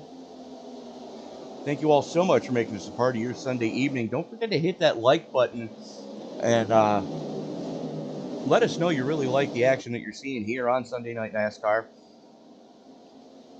And while you're at it, don't forget to hit the subscribe button and turn on bell notifications so you don't miss a single moment of action here on Sim Racing Media. As we do have racing 7 nights a week again, with multiple races on most nights. And it's the best way to not miss any action. Go ahead and hit the subscribe button.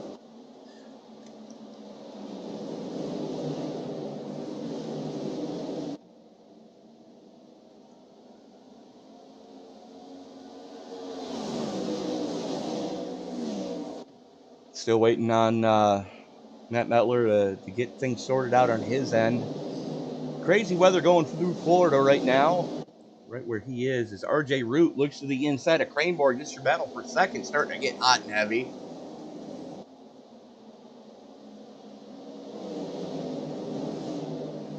As Cranborg uses that bottom lane to just pick off the 21. Now Cranborg bump drafting with Root. Miller looks to the inside of Murray going into 1. Going to wrestle the spot away, and he looks like he's bringing Matt White with him.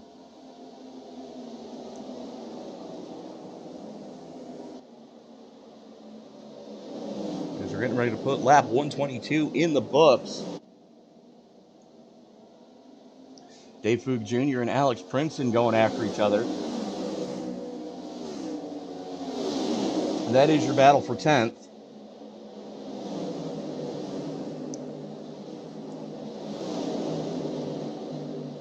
And that is a traffic jam behind them, so they're going to want to get that sorted out pretty quick. As they still run door to door. It's Foog on the high side, Princeton on the low shelf. And unfortunately, that top lane has not been paying as big a dividend as we've seen earlier on this season. Foog, though, hanging tough, as this is your battle for 10th right now. Closing in on 60 to go here in this stage. And again, that's an angry pack of Hornets behind these guys.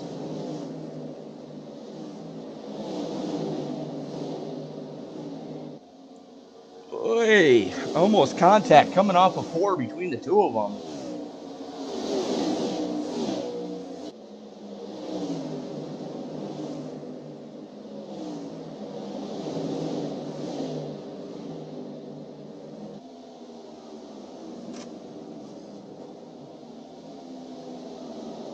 Finally, Princeton able to wrestle the spot away from Foog.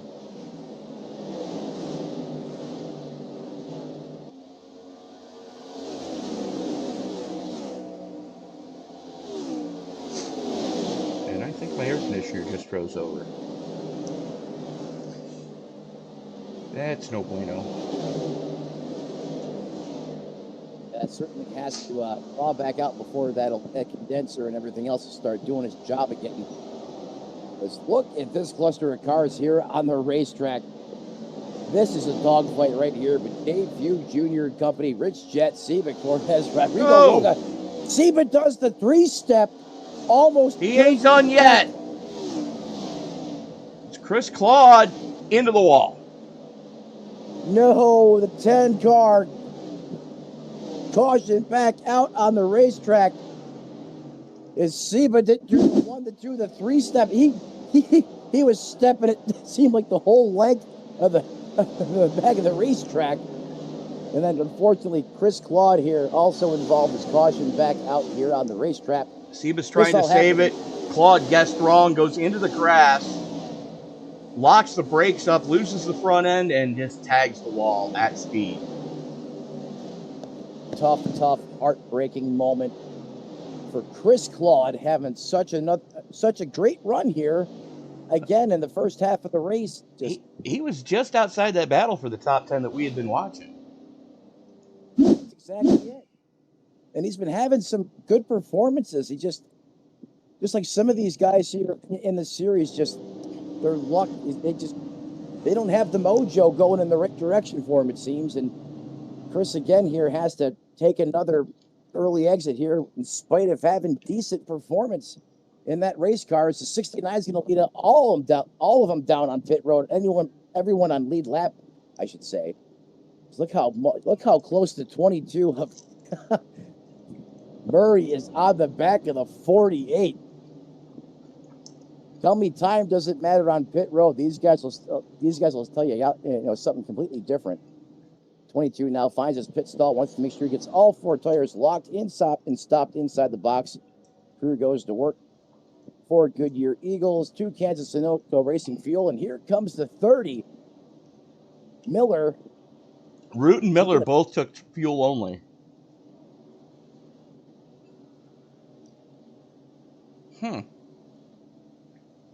Steve Cornet's taking fuel only.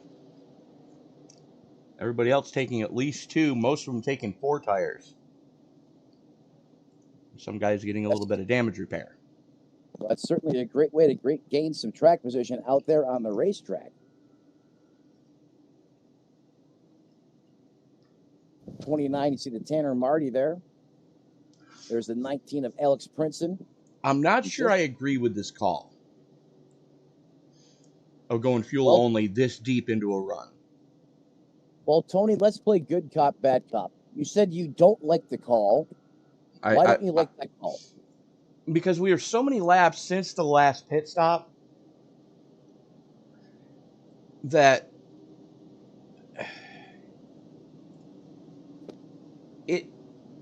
the tire wear has been atrocious here tonight already. And that's fair. With the way that these cars have been handling as the temperature continues to drop, let's take a quick look at the weather. Yeah, we've already dropped another 2 degrees since the last time we checked. Yes,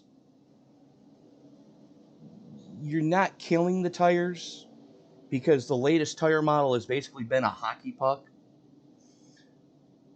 and a frozen one at that.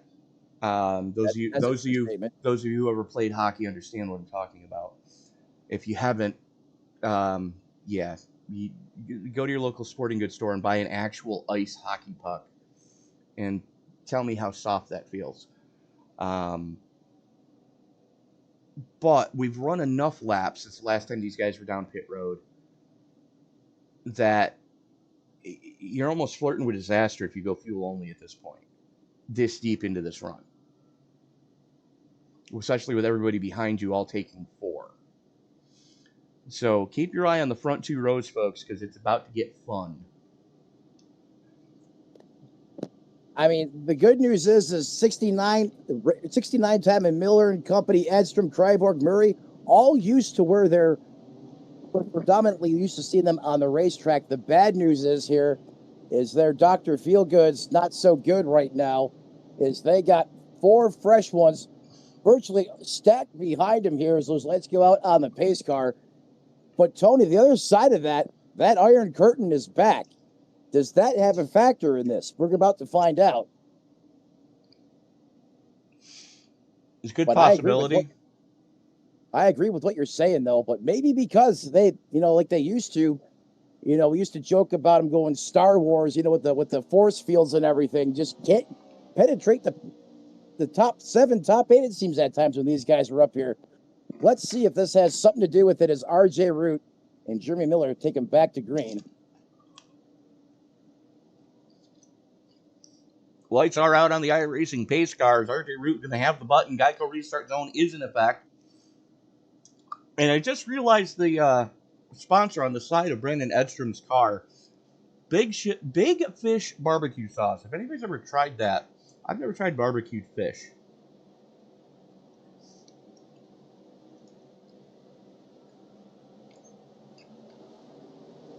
Root wastes no time dropping the hammer as we are back underway. Edstrom and Miller starting to go door to door. Craneboard right there as well. Miller starting to fall back already on the older tires. And you can see just how better Craneboard and Edstrom are able to dig as they're going to bring the double deuce of Murray with them. Miller's in trouble. Yeah, Miller's hanging on right now. That's all he's doing on that top side, and the freight train's coming. It's Edstrom. Throws it to the inside on Root. And Root slams the door on Craneboard. Yeah, slams the door and throws the padlock on it in the meantime. Meanwhile, there's the 9 of Jeff Carson working just off the back of Heitman. He was the talk of the town here through the first stage of the race, it seems. He was up there just winning everything. And then he got mired back a little bit in traffic on that that 3 restarts ago, and has not been able to get it quite back out to the point where that car has been so dominant in clean air. You just hit the nail on the head, clean air. And Heitman's been struggling, but 2 guys that haven't been struggling in the dirty air are Jeff Carson and Eugenio Alonso, as they now run stem to stern in 7th and 8th. Both on the positive side of being movers.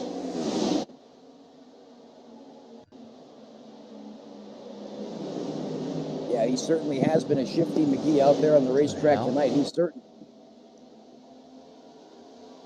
Did you catch something there, Tony? Yeah, something I probably don't want to catch. Well, we'll go with that. Oh, the 30 gets loose. Jeff Carson almost pops him. Jeff Carson, how did he not hit the 30 in Miller?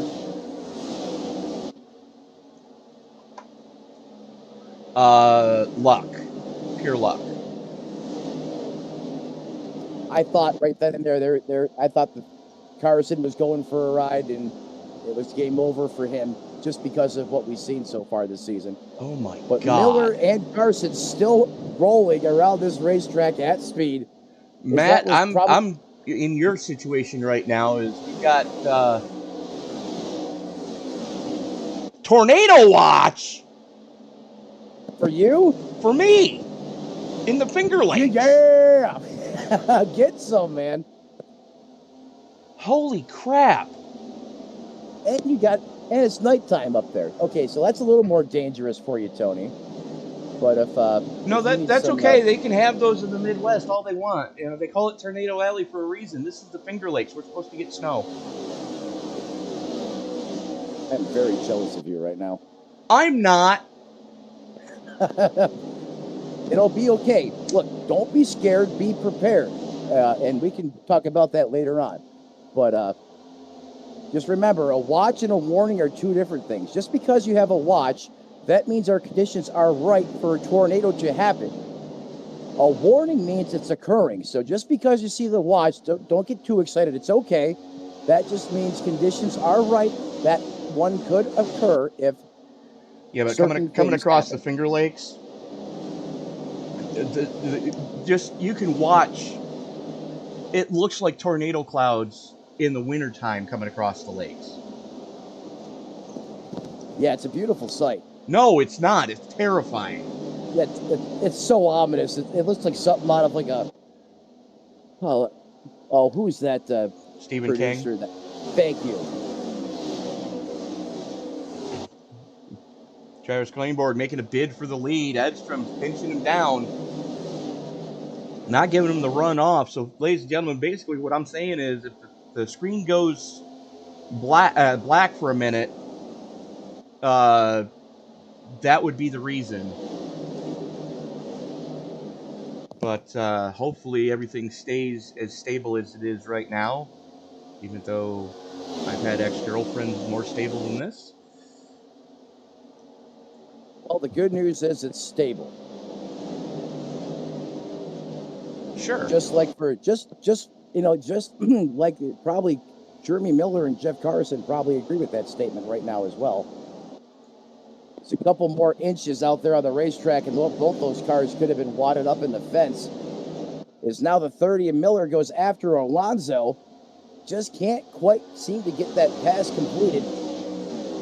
He'll get down underneath him, and then Alonso will just really take his line away there and choke off that race car in the 30. Because now Alonso takes a much different line there. I'm not sure if he missed the corner, but that's going to allow Miller now to pull alongside Carson. You know is going to go with the 30.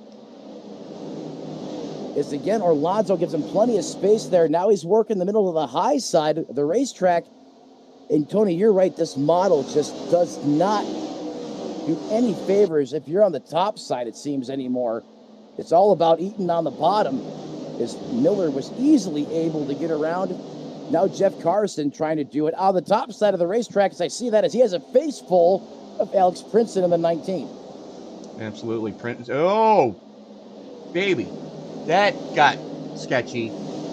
Princeton was making a move. Alonso came down to block the line. Alonso and Carson almost getting door to door there. Good grief.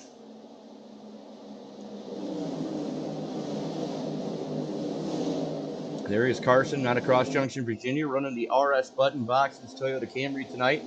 And Matt, you and I have said that's probably our favorite paint scheme all season so far. Yeah, and I'm sticking with it today as well. Favorite car out there on the racetrack, week in and week out. It's Cranborg now going door to door with Heitman, as the last thing anybody wants to see is that 78 get into clean air. No, everyone knows what happened the last time. He just took off and left everyone for roadkill pretty much out there on the racetrack. But Brandon Estrom in the 74 machine, the 74 ride, he is the lone driver keeping the 78 from going back to the front and carrying the torch around this 1.33 mile speedway. You see him there now working. Yeah, Heitman's found something tonight that I don't think he's letting everyone else on that team know about. Well, sometimes if it's really good, I mean, you're going to want to keep that to yourself as long as possible. You've seen Tony Erie Jr., DEI do that for a while with that spring trick they found. Oh, yeah.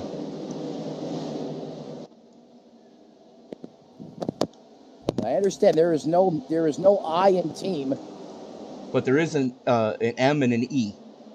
Me. exactly. Me. That's right. As Edstrom and Heitman now run stem to stern, you got Cranborg and Murray running in third and fourth. RJ Root rounding out your top five. Jeremy Miller completes the circuit in sixth. So, Miller just got bogged, and there goes the 19 around. He's going to get hit again by Carson. No! Jeff Carson gets a face full of howitzer from the Navy car. I can't believe it. No, Jeff Carson. Well, let's watch this again. As that is the 86 directly behind Miller. Gets a little squirrely. Eugenio Alonso.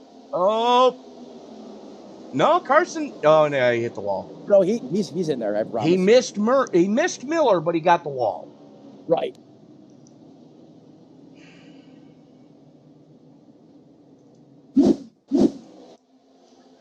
See what the eye in the sky picked up as we're on board with the iRacing blimp right now. Yeah, I'm not sure what happened, but I saw that all of a sudden the 30 just got really squirrely there, and it all kicked off from there. Alonso took the air off his spoiler. Oh, no. Okay, it looks like Carson may have gotten into it with Princeton. There we see the 9 and the 19. I was pretty sure he T-boned him. Let's hope not. Very end, I'm pretty sure. I mean, he had a top 10 going. I know, and I had to close my eyes because I knew what had just happened. Yep. It didn't look like a hard hit. No, but it was definitely a hit. Carson immediately towed. Oh, no, he blew the engine. Yep. Words of Everclear, so much for the afterglow. As Jeff Carson still cannot find a way to finish one of these things out. Time out. Did you just put an Everclear reference in the broadcast? I did, yes. props. I appreciate that.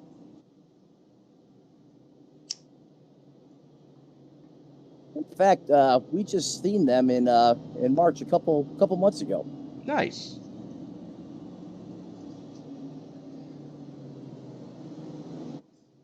As now this really makes things interesting. You're at lap 150 on the board. No.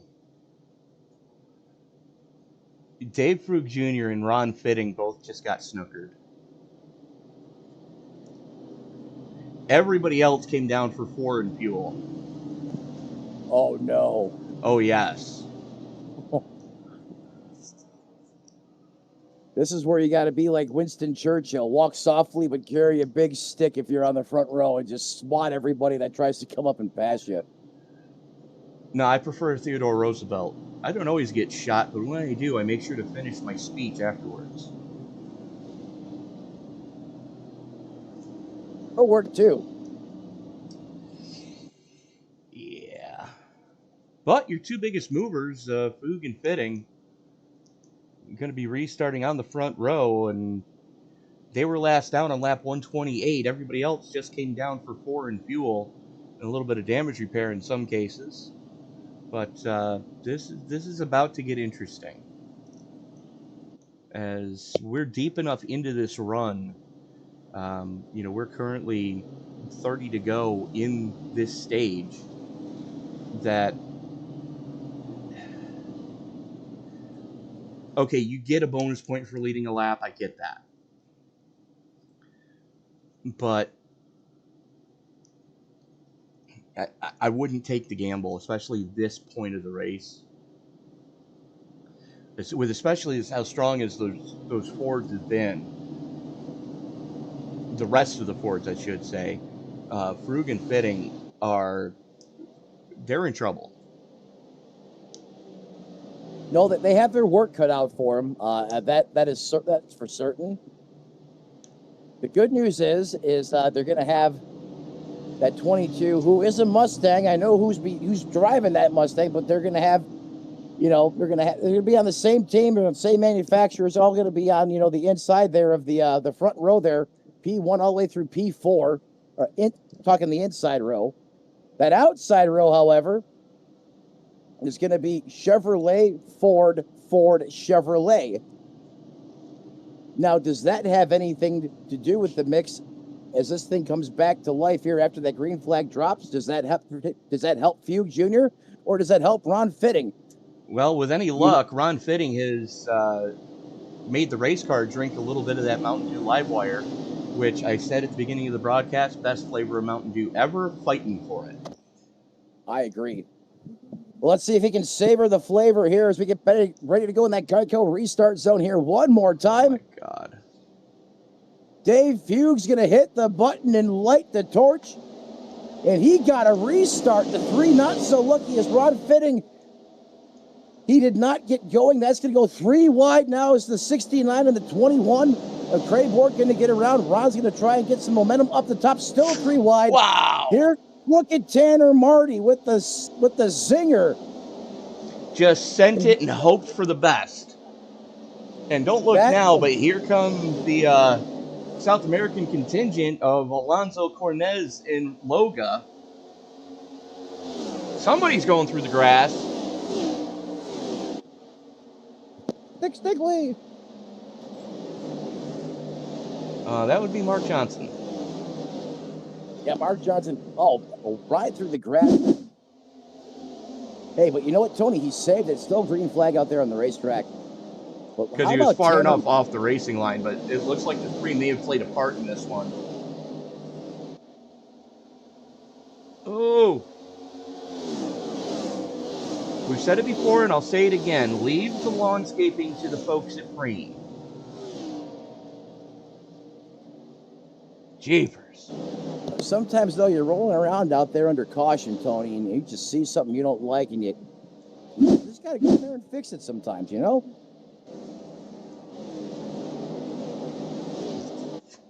are a very disturbed young man.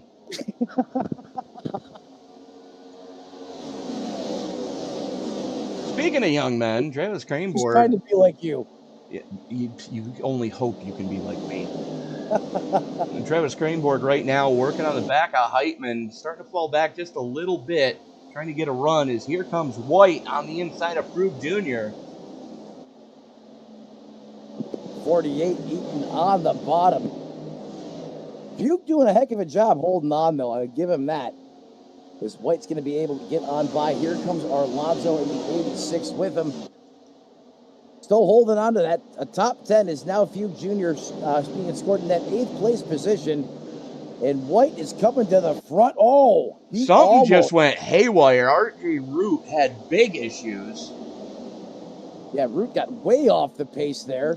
So much that Arlonzo almost had to take evasive action there, just not Watch to make this. contact. Oh. A little bit of the chrome horn, and that really stacked him up coming out of 2.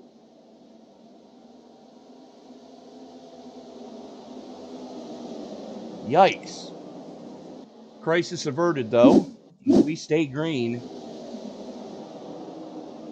As now Eugenio Alonso, the highest running bow tie, currently sits in 5th. That Nitro Camaro has been very solid all night long. And I may have just lost Matt again. Meanwhile, checking back here with the next group of Chevys. It's Rodrigo Loga, Tanner Marty, and Dave Frug going after each other. Frug continues to backslide, and I don't think he can hang on for another 25 laps. And that car is already getting sketchy. Yeah, it's looking like it's a handful, and that's putting it nicely out there for the driver of that 71. 25 laps, like you said, well, 24 now, Tony. That's a tall ask, but sometimes you just gotta ride it out, right? Survive these next few laps, come down pit road, get some Goodyear Eagles put back on that race car, make some adjustments, and then you got one more segment of this race to go out there and get what you can. If you try to force it a little bit too much here, you put yourself in a bad situation as the 78 is literally bump drafting RJ Root. Well, that's how they got into problems in the first place earlier on, is there was contact going into 3. This time, though, the 78 of Heitman does back off as he's now working the inside of Alonso. And now your top 6 are all Fords again. Then the Chevy of after the top 6, you've got the Chevy of Alonso, the Toyota of Cornez, and the Chevy of Loga and Marty to round out your top 10. They're sharing the love a little bit, as far as from the manufacturer's standpoint is concerned. Very little. Now, the good news is, with everybody coming down on lap 149 and 150, except for Dave Frug, and even in Frug's situation, they should be able to make it to the stage caution without having to come back down pit road. Is Alonso, wow. Now, that was a Cornez, I'm sorry. The 98 that is or 96 that's a lap car that shows Pisciota got taken out in the early going, and he had a lot. Wow.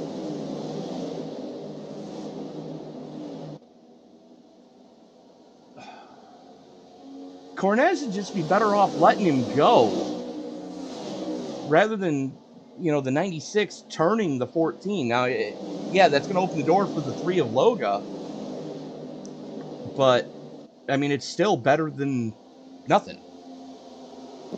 I agree, Tony. What was it, 78 there gets into Matt White just a little bit. RJ Root, of course, right off the heels of that 78 machine of Heitman, who's currently in 5th. Now Heitman's going to try to get fancy with it, dial it back up top, where this tire model has not really been at its best. Not by a long shot. But Heitman's going to keep it up there. And as you see the sun continuing to set, we're looking at a little bit before 8 p.m. in sim time. As that could have gotten ugly as Heitman just got the nose of that car taken off. As Root gets by, here comes Alonso battling. Alonso's caught on that outside lane. And they are still door to door. Yeah, door to door, and they have heavy competition in close proximity. It's, man, Tony, these guys are just dishing it out to each other right now. Alonso and Heitman. I mean, they're going at it like it's the last lap of the race. I mean, getting all the good out of their race cars right now. But they still don't have it sorted. Here comes Alonso back. He's going to take the advantage of the top side now. Just sends it. And he clears them. Finally makes a move stick on that second lane. He doesn't give up. He was committed. He was going to make it work one of these times, and he does. He needs to be committed if he keeps doing stuff like that. I'm sure that there's an oversized white coat in the padded room that they can put him in somewhere.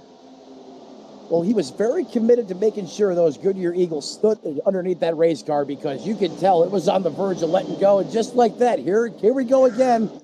Almost contact coming through 3 and 4 though. Wow. Heitman forced his way back in there, and Alonso had no choice but to track it up the hill there. While all that's going on, here's RJ Root, currently in 5th in the 69 machine. Just in front of him, Matt White having another great evening in that 48. These guys right here running about car length. Carly going to have separation between them. That's 4th, 5th, and 6th out there respectively on the racetrack. So we're now working lap 170. I believe lap 183 is the stage break, correct, Tony? 185. 185, thank you. So we will be 15 to go at the line. Edstrom continuing to show the way. Murray just riding for right now. But I can guarantee you those 3 guys are really going to turn the wick up here in the next 10 or so laps. And really slug it out to the point where it may scare a lot of people, but trust me, they're well in control of their cars. And I'm digging what I'm seeing in the live chat right now. There are just a ton of people reacting. Donna Cranborg, always good to have you with us. Deb Harris, always good to have you with us. Nick King, unfortunately, having issues. Nick Stein, having issues. Nick, if it wasn't for bad luck, you wouldn't have any luck at all this season, brother. But definitely some moving and shaking going on right now. It's Heitman and Root. Root and Heitman going after each other now as they've got the lap car way up on the top shelf. Good job of keeping it out of the way there as these guys battle deep inside the top 10 here. Matt White in that number 48 machine, now being scored in that 4th place position. RJ Root has been there. He just doesn't seem to have enough drive off the corner there to get up there and just challenge the 48 for the spot. You can see he's working really hard at it. He's trying to change his angle. We've seen him change his approach angle into the corner, the way he's attacked the center of the corner, and even the way he's coming off the corner. He just can't get that extra little bit he needs with this aero package, it seems right now, to get up there and really try to put a move on the 48. And while he's doing that, every time he tries it and does not succeed, that allows Eugene Alonso to close in just a little bit more on the back of Root's race car. And as you can see, Alonso is there. Should he make a mistake, you know he's going to pull the trigger and come on by. I mean, Alonso has had great speed this race, having a great run in 7th. That's Heitman. Directly behind RJ Root, that's Heitman. Correct. Alonso's got a little bit of distance to make up as they work their way around the very wounded lap car there. Yeah, Alonso's being currently shown in 6th position. Right. Yeah, thank you for that, Tony. There he is. And, Logan Cornez right there with him. The two Argentinians and the Uruguay native putting on a great show here tonight. I mean, Cornez is a little bit off of these guys. As Tanner Marty working on Miller right now.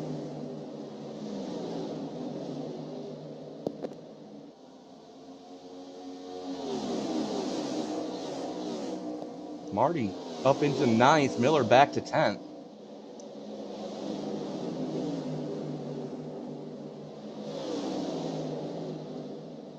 Seba Cornez goes way wide, coming off of turn number 2. That's going to open the door for Marty to get to his inside. Marty now up into 8th, Cornez back to 9th. Miller gets the door slammed in his face, catches the apron, as he gives a little bit of the chrome horn to Cornez, saying, hey, I'm here, buddy.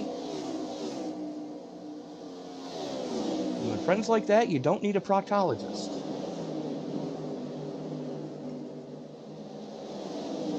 Checking back up at the front of this piece, Alex Murray shows the way over White. Craneboard right there in 3rd.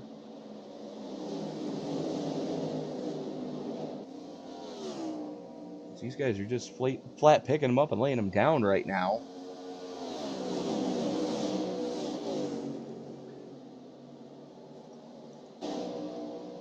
It's now Miller and Cornez going after each other. Miller on the low side, Cornez on the top shelf. A little bit of twitch coming off of the 14. That's not going to help that any. It's bad when you have to censor yourself. 5 laps to go until the end of this stage. Keep it right there with Raymond Root in that 4th place position. Having a solid run here tonight inside the top 5. Always expect him to be one of the ones to watch here in the Sunday Night Cup Series right here on SRM. Make sure you like, subscribe, help these drivers get out there and find more people just like you guys that support the cause. The best way to do that, like, subscribe. That's going to see the YouTube algorithm, really get them the extra exposure they need. And that's really what it's about at the end of the day, supporting what these guys do out there on the racetrack each and every Sunday night in prime time right here on SRM. As we are fast approaching 3,400 subscribers, and, Matt, if you would have told me that 2 years ago, I would have called you a liar. But here we are. You're right. I would have called you a liar. I mean, that was my line of work for a long time. And anytime you have that type of explosive growth, I mean, it's just incredible. And to think when I came on board last year, we just crested 2,100. We were less than that, actually. Oh, that's right. We crested it. You and I were on the air when we crested it. That's correct. That's correct. And look where we are now. As a matter of fact, it was a year ago tonight. Was it really? Yes, because I remember this race. We had used the track logo instead of our normal splash screen for. That's right. And we ended up with like almost 2,000 eyes on the live broadcast because the real world race had gotten rained out. That's right. The YouTube gone wrong that went right. Yeah, we accidentally clickbaited everybody. You're right. I remember that. We were both like, why are there so, not that we were complaining, but 2,000 live, that was a lot. I'll never forget the conversation you and I had after our post-race analytics conversation. But just think about how far we've came since then. Oh, yeah. What we need you guys and gals at home, all you race fans watching. Here we go. To help. That's right. End of this Final lap.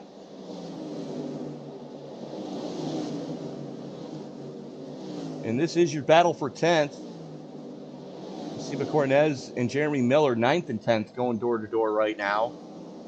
And all it is one extra bonus point. That's all either one of these guys needs. But sometimes it's those one extra biscuits that make all the difference at the end of the season here. Booking to the line, the 78 going down to the flat.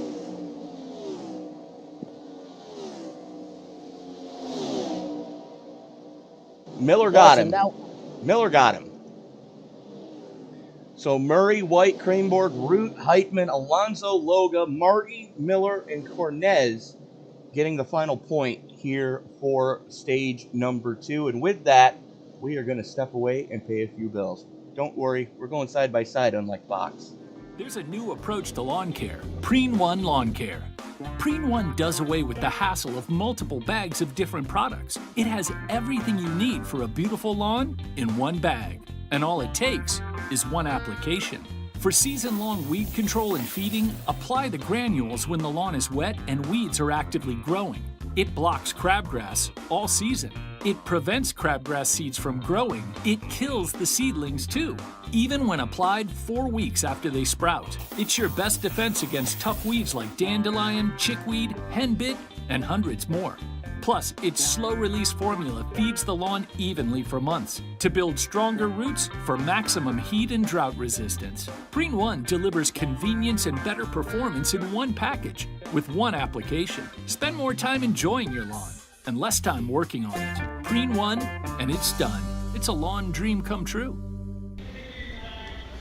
What's up, guys? Roger Debo, front tire changer for the 45 Alpha Prime car. You're watching Sim Racing Media.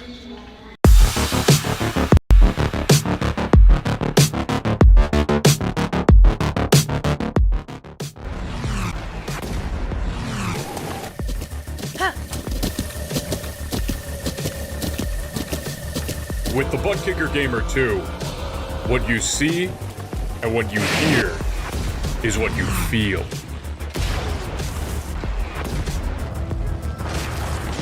Butt Kicker. The future is feeling.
There's a new approach to lawn care, Preen One Lawn Care. Preen One does away with the hassle of multiple bags of different products. It has everything you need for a beautiful lawn in one bag. And all it takes is one application. For season-long weed control and feeding, apply the granules when the lawn is wet and weeds are actively growing. It blocks crabgrass all season. It prevents crabgrass seeds from growing. It kills the seedlings too, even when applied 4 weeks after they sprout. It's your best defense against tough weeds like dandelion, chickweed, henbit, and hundreds more. Plus, its slow-release formula feeds the lawn evenly for months to build stronger roots for maximum heat and drought resistance. Preen One delivers convenience and better performance in one package with one application. Spend more time enjoying your lawn and less time working on it. Preen One, and it's done. It's a lawn dream come true. I'm back, Tony. So And we are back at Nashville Superspeedway for round number 17 of the Sunday Night Cup Series. Matt Metler, Tony Trapasso up in the booth with you tonight. Hello. Is Alex Murray doing something a little bit different? He's got the button and he's taking the outside lane. Yeah, you don't... What? Yeah, that's what I'm saying. I can understand why he's doing it, because you got a ton of bars to look through on that inside lane. So Cranborg is definitely at a disadvantage. We're about to see what this restart's going to look like as they bring him into the Geico restart zone. Here we go. And they stand on it one more time on the loud pedal, climbing up through the gearbox. Lap 191 on the board. This is going to take us all the way to the end of lap 300. As look at these guys picking up right where they left off. There's Steven Cornez going right after the 29 of Alex Marty. Just behind that little side-by-side action, there's Ken Ron in the 33. Mr. Late to the dance, but he always shows up to the party at the end. You can count on it. Ken Ron doing Ken Ron things right now on the racetrack. The later it gets in the run, the further he climbs that scoring pylon, it seems. Currently your biggest mover at plus 21 as he gets into the top 10 for the first time tonight. And if you want to know how Jack Mike's timing and scoring is, it has him minus 15 on my screen. I got him at plus 21. I take your word for that, sir. But, you want to talk about, bringing the party. Tanner Marty's usually the one-man party as he's trying to break up that stranglehold that those Fords have. Oh, crap. Caution on the racetrack, and you're right about that stranglehold.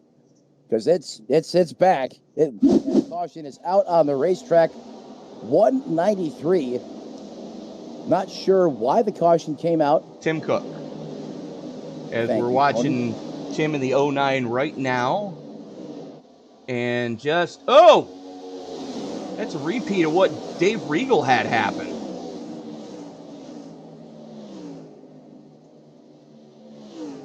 Good grief. That was a shot. Decided to create a black hole there right into the wall. So cold tires, trying to feed off the bottom, giving Chris Claude plenty of room. The back end's going to twitch there. And just up into the wall it went. Fenders coming off the car. Yeah, that's definitely not a good thing for Tim Cook to have happen.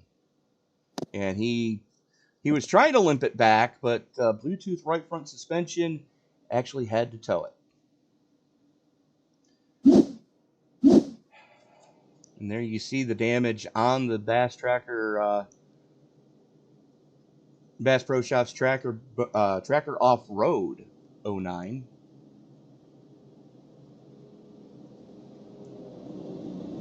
Just getting back to what we were talking about, the guy that always, brings the party is Tanner Marty, the one-man party. Rocking the Nitro 29 Chevy here tonight. Good news if you're a Chris Claude fan, that is going to give him one of his laps back. As he got the free pass there.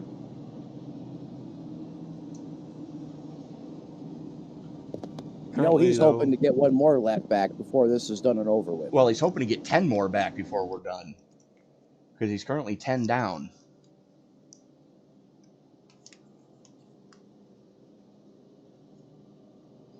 That leaves us with 18 cars left on the lead lap. Rich Jett in the 10 being scored as the last one, in the 77 being scored as the last car as such. Tim, Godzilla man himself. Yep. Back on the lead lap. So 18 cars on the lead lap. And a lot of these guys have already burned through quite a bit of their tires here tonight already, as we had 10 total sets to get through the evening. Yep, and they're making good use of them because as hard as they've been racing out there, Tony, that does put a premium in the tire department. So that's going to get them hot, use them up. That concrete out there is pretty abrasive. like to call it the cheese grater at times. And if you want to put on a performance like these guys have, I mean, it's gonna cause some, you have to pay for it somewhere, and that you're paying for that in the tire department here tonight. Can Alex Murray go back-to-back weeks? That's the question. Dominating performance last week at Sonoma on the road course. Sorry, 2 weeks ago. No, last week. I don't know. I can't think straight anymore. We were off for Father's Day, so That's what it was. 2 weeks ago. 2 weeks ago, but really, as far as the series is concerned, that was 1 week ago. At the last race.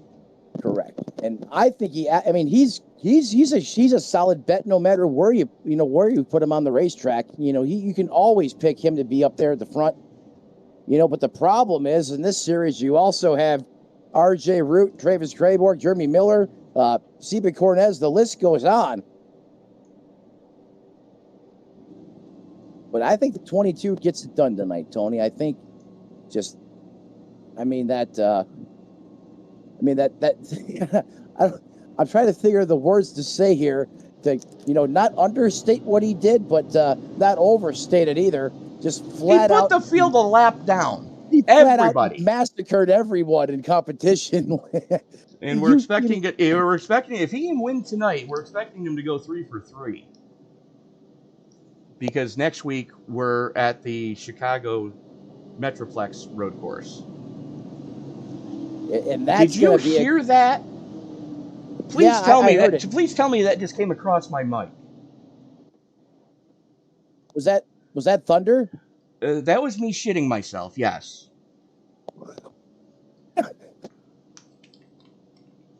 You put my heart back in my chest as it just tried to climb out my throat. Holy cow.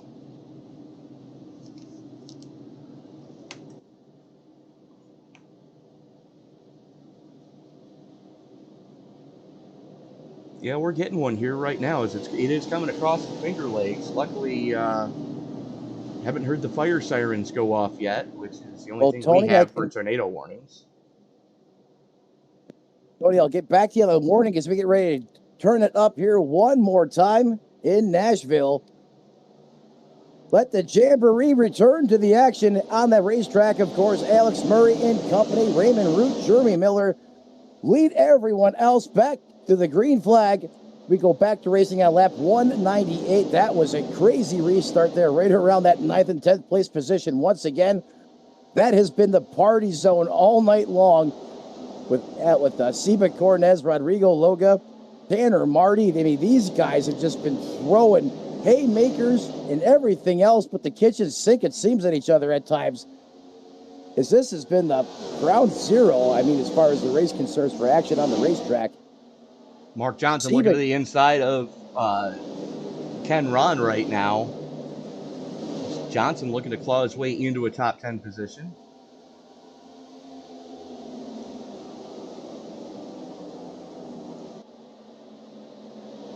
Oh, that's an angry hornet's nest for third right now. R.J. Root in second. Here come Miller and Cranborn. Where have we seen this before, Tony? The first 10 races of the season. Bingo. It was good then, and you know it's going to be good now. Oh, can he save it going up the hill? He does. He got punted like a redheaded stepchild and was able to hold on to it. Who? Because you're seeing things I'm not seeing. That's what we're supposed to do, Tony. Who just got punted?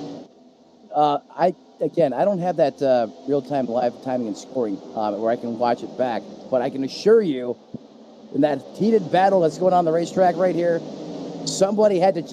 I don't know the drivers off the top of my head, but anyways, Miller's in around the grass right now. He's in the grass, deep in the grass. That's going to bring out a caution. It should. He's going to glide back onto the racing surface in reverse. Gets it wound up. Can he get it turned around without throwing the caution flag? He's got it in gear. We may still be able to stay green here, Tony. And we do.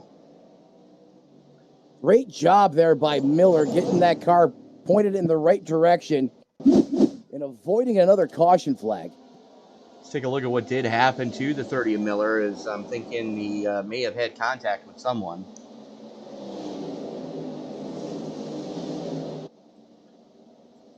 Oh. Okay, so the 22 banged the wall. Miller jumped on the binders to stay off him, and unfortunately, RJ Root didn't have it well spotted.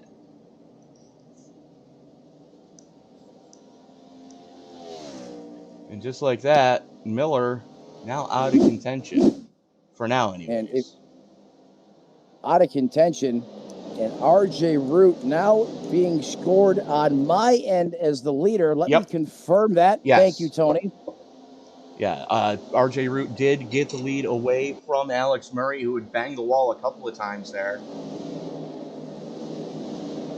Is now Craneborg working on the backside of the double deuce. And there's a lot of breathing room after Derek Heitman in fourth place. Matt White, almost a full second to the arrears, but he's got a lot of fast company there with him. Yeah, he certainly does a lot of bad fast company, if you ask me. Each one of these drivers here capable, more than capable, of coming away with the W here tonight.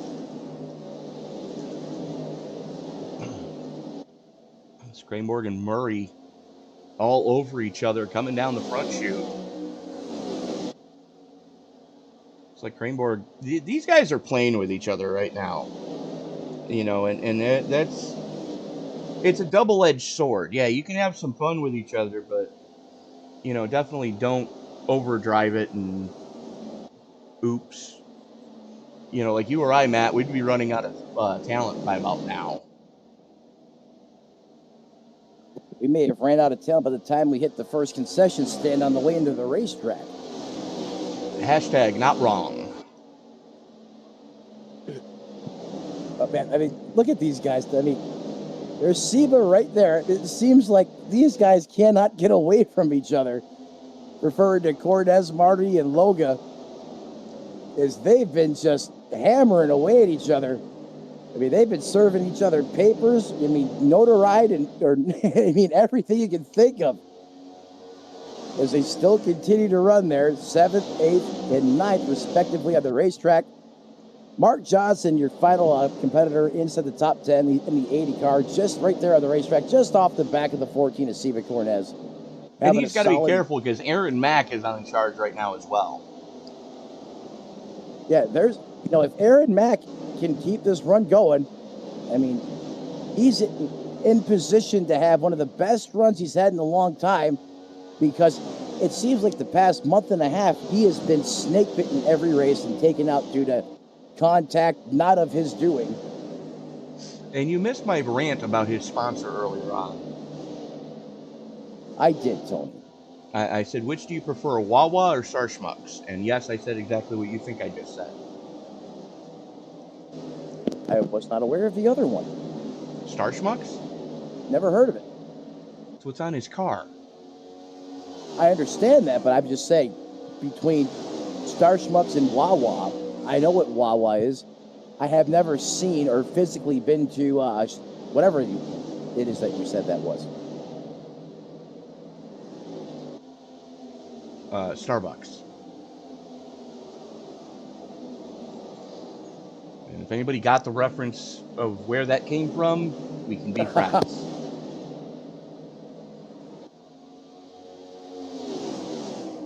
As we are currently watching this slugfest for the final spot in the top 10, as that is Mark Johnson, Aaron Mack on his inside, almost contact going into one. Woulda, coulda, shoulda. But lives to fight another lap. You got to be careful. You still have plenty of distance to go on the board. You don't want to. But then again, Tony, I mean, these guys, I mean, they've been flat out pretty much going at each other all night long. I mean, Eugene Alonso, he is probably having the drive of his season right now. At least that's how I'm looking at this. as he has just been exciting up on the wheel and getting after it all race long. Just outside the top 5. Matt White currently owns the 5th position. We got someone way up the top of the racetrack there, but that's a lap car. That was the 09 that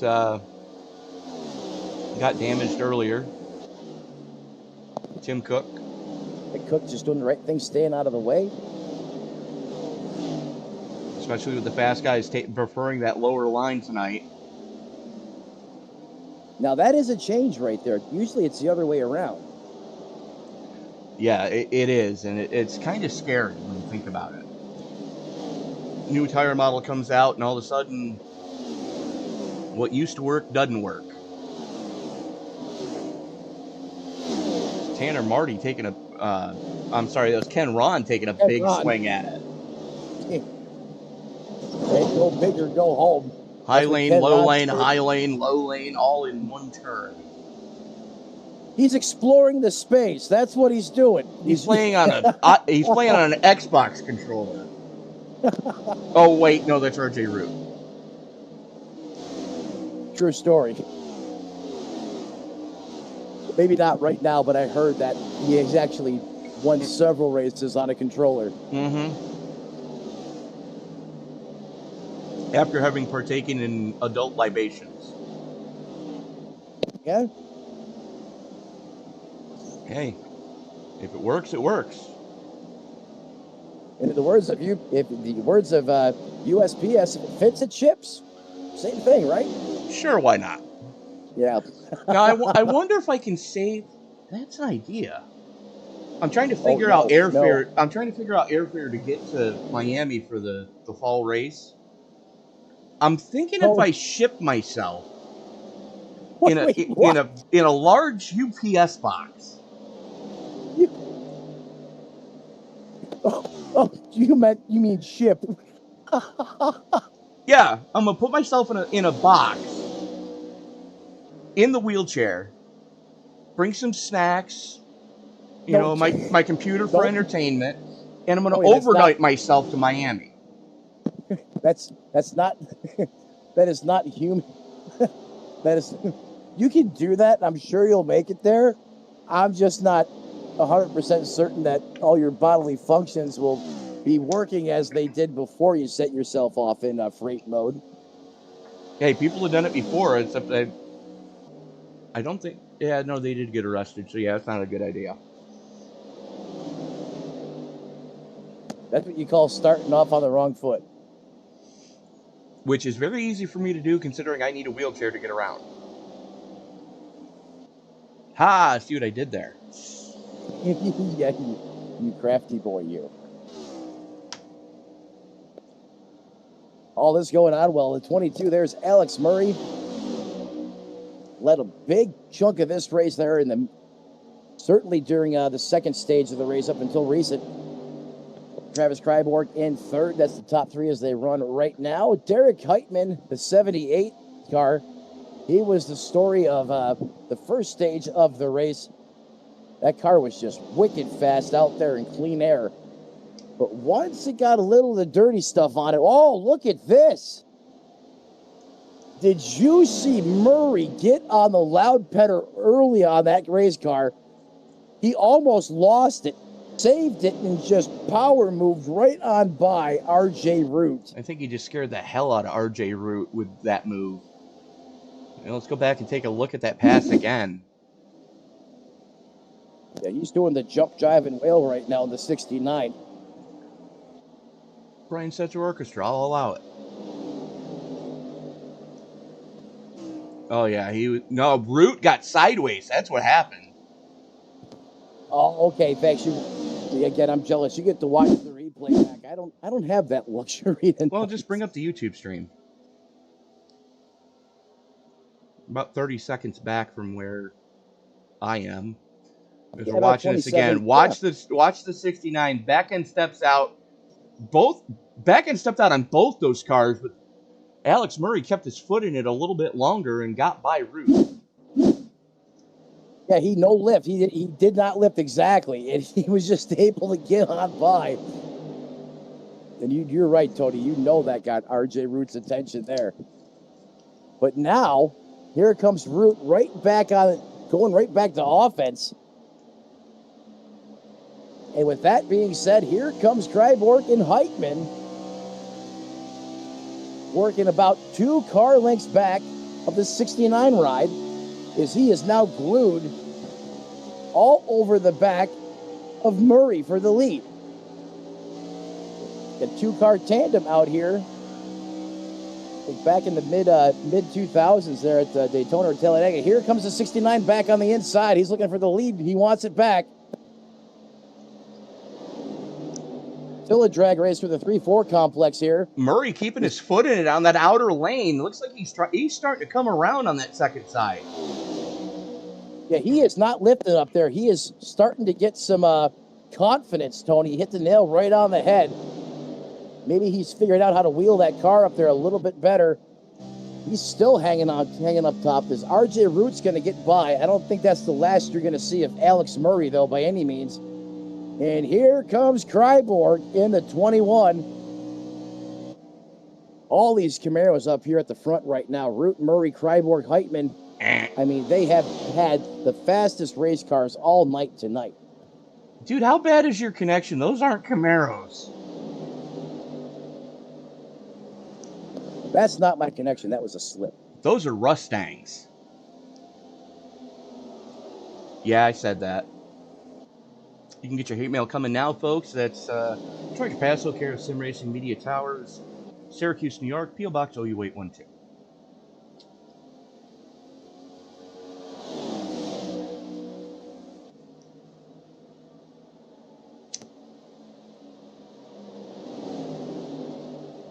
As I was saying, those are some of the fastest Fords in the field tonight. There you go.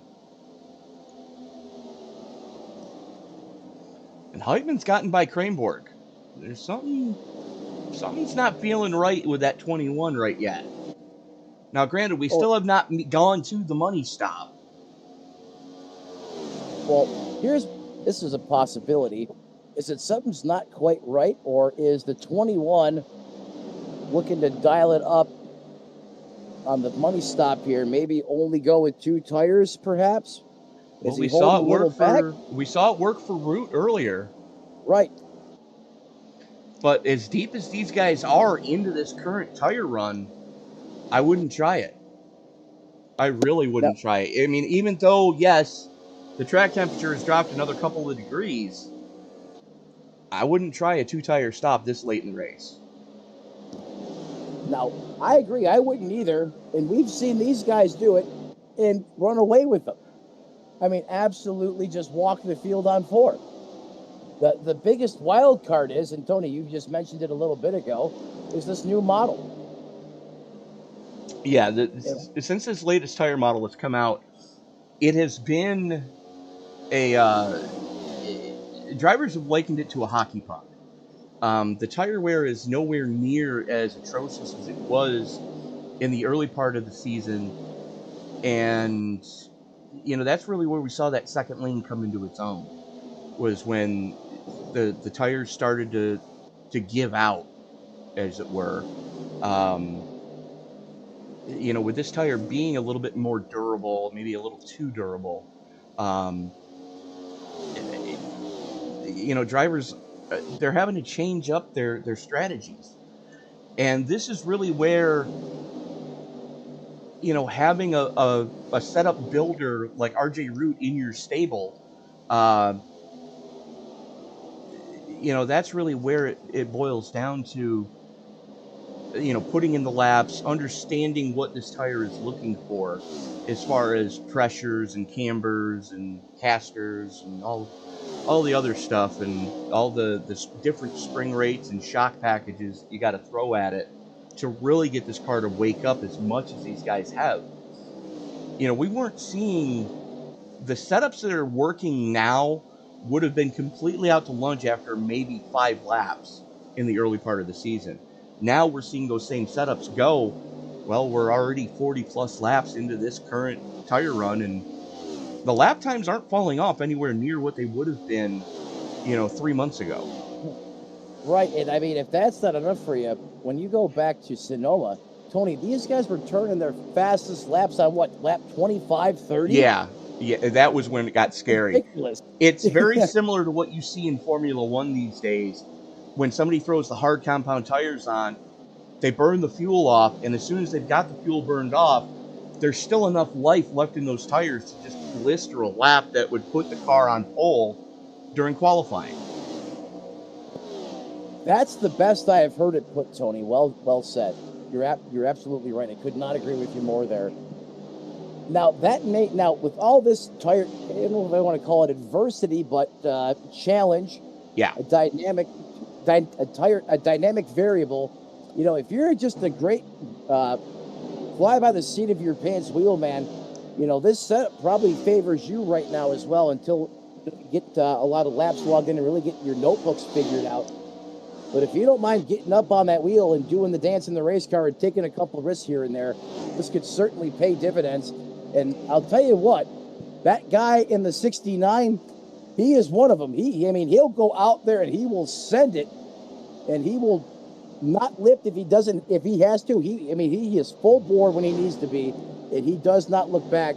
And RJ Root out there leading right now. This is the best that I think I've seen him since his return. Because, he was, electric, lights out, and he was gone for a couple weeks. And then he just didn't seem to have quite the punch that he had before he had left. But now tonight, RJ Root, he is back at the front. Well, here's the other thing, too. If you take a look at the last few laps, Matt White was the fastest car on track, period, as he pings off Travis Kranborg and up into fourth. And he's still the fastest car on track. Yeah, well, Root and Heitman are running 30-60s. White is running 30-40s. That's a lot. That's a big difference. Yeah, it is. And like you mentioned, Root and Murray are the next two closest with a 36.0. And you compare that to Matt White, 34 with a 1. Let's see what this lap's going to be. 30.4 with a 5. Yeah, he's consistent now. That's 3 laps he's been in the 34.4s, and the same for that's the same for Root and Heitman. And let's see here, Matt White's sitting back there in fourth. He doesn't have that much time to make up on those guys either. No, he doesn't. But you take a look at the last 5 laps, and he's been the fastest car on track. Let's see what this lap looks like. Still, by 0.2, he's the fastest car on track. That's insane. Next guy that's even close to that is Tanner Marty with a 30.56. Well, 55 with a 6, anyways. Well, the question is now, are Root and Heitman playing the old bait and switch game, trying to get White to use his stuff up to go run him down? Or is White that much better than everyone else, and Raymond and RJ and Heitman are giving it everything they have right now? I would dare say that with the way that they're picking through traffic, Root, Heitman, and Murray are letting it hang out right now. They're letting their nuts hang. I would agree. And, White he saved enough in the early going. Now, the question is, when are we going to see the money stop? As they work by a wounded Chris Claude right now. Chris getting up and out of the way like a sportsman would. Well, Tony, with the way these tires are, perform now, you would probably want to get in sometime soon to really capitalize on them as they really come in with laps on the tires later in the, lap 15 to 20, it seems at times. We know they can get about 75 laps under anger with a couple of cautions thrown in. So we're closing in on the 70 marker for the last time these guys were down pit road, at least most of them were, back on lap 187. We're currently getting ready to put lap 241 in the books. And I would dare say sometime within the next 10 laps, we're going to see wholesale green flag pit stops.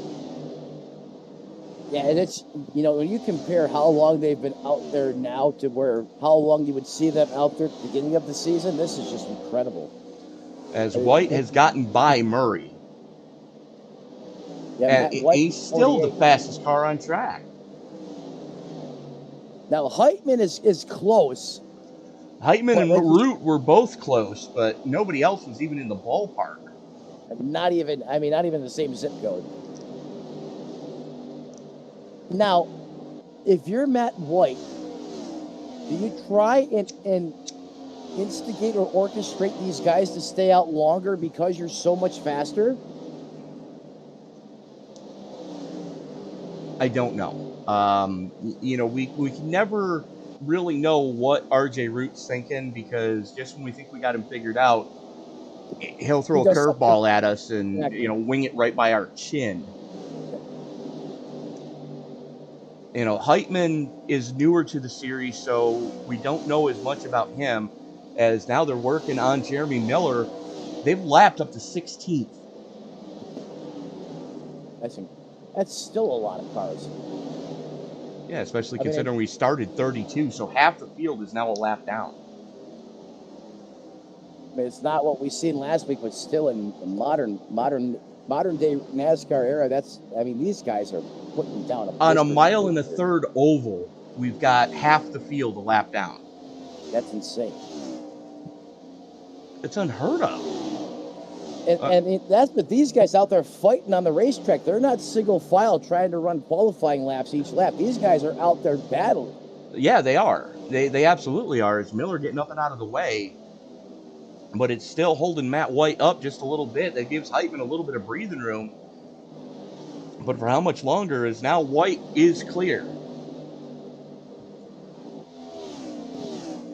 You think someone is not set to kill right now with their eyes glowing red in the cockpit of that 48 car? Oh, he's ready to start hurting people. Because he knows he is bad fast right now.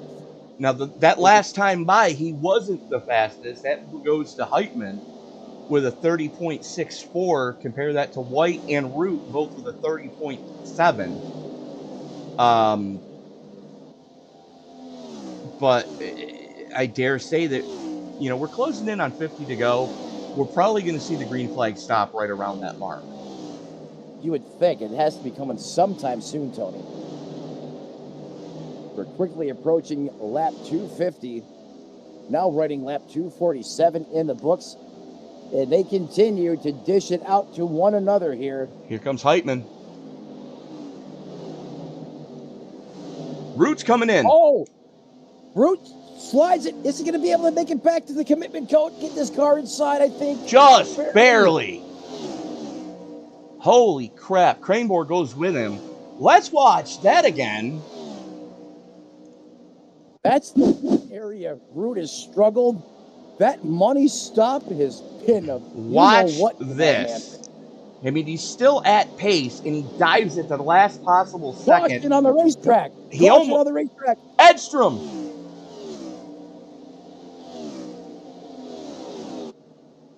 Let's watch what it did happen to Brandon. Bangs the wall off of 2.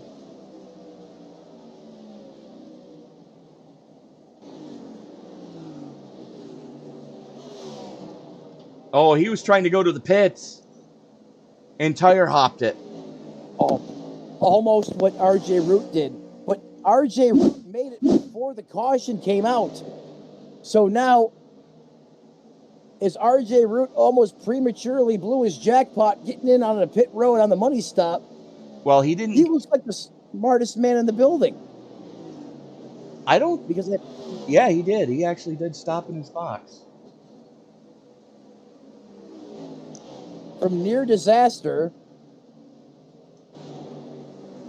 to just brilliance. Edstrom was trying to hustle that car onto pit road, as the back end just stepped out on him. As we've got a ton of cars looking to get the wave around here.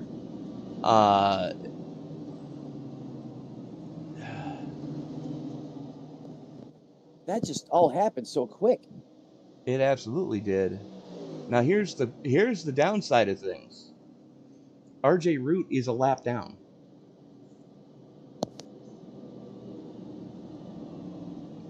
which means he's going to take the wave around here and start tail end of the longest line.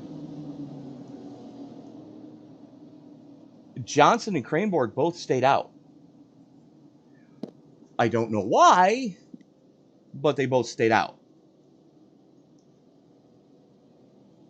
This has gotten even more interesting. So now you have the 80 of Mark Johnson, who's the leader. Travis Cranborg to 21. They didn't pit. RJ Root and Miller almost have issues coming down to pit road for their money stop. Prompts a caution here, late caution, working lap 250. Now suddenly, RJ Root's one lap down, and Mark Johnson in the 80 is going to be the leader when we go back to green. No, he's not, because he and Cranborg came down this time. Okay, this is getting interesting now. I think they may have missed pit open. Oh, they may have been past the commitment cone when the pits opened. So that's going to give Heitman the lead back. You're right. If that's the case. The 78 in clean air. Good luck, everybody. Yeah, he was scary. Yeah, this goes back to the start of the race when he was, your pole sitter. But take a look at who's starting around him. Both the Argentinians.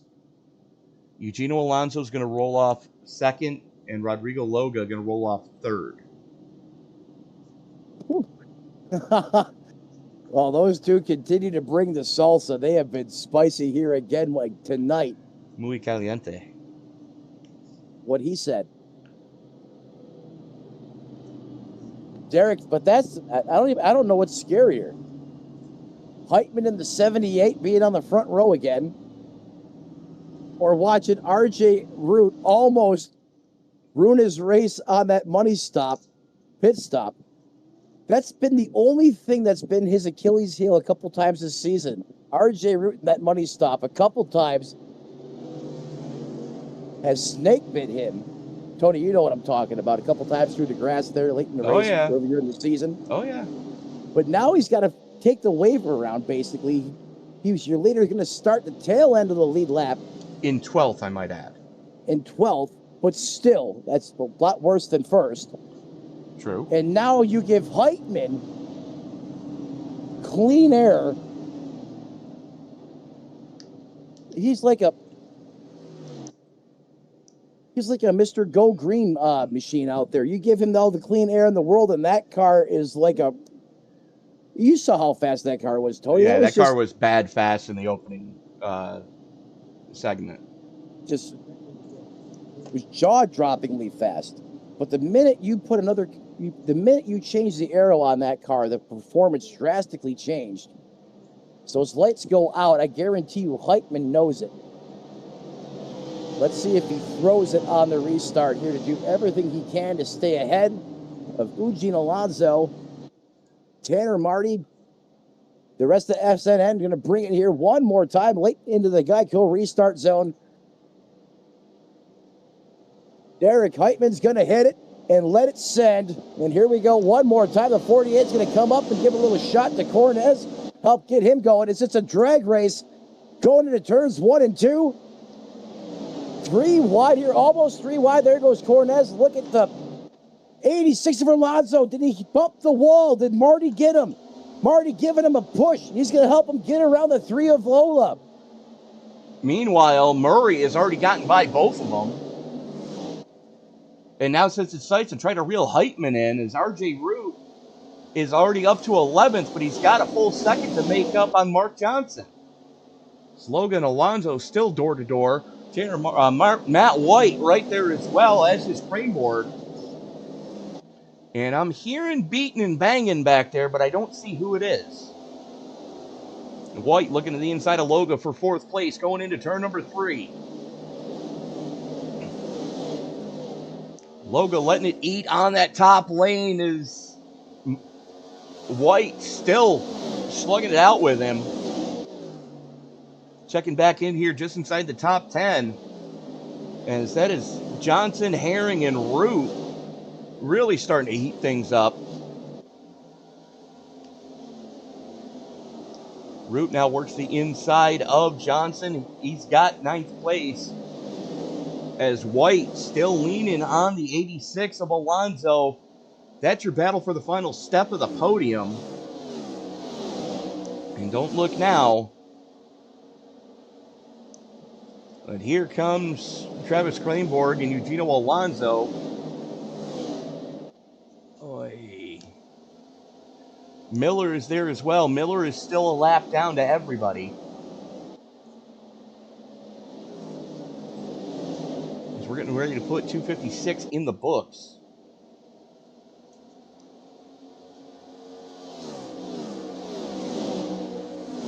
Alonso and Kleinborg still going after each other.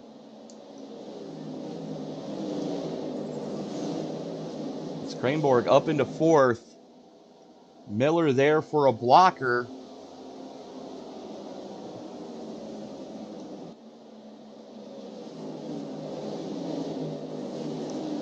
These guys are just flat getting it right now.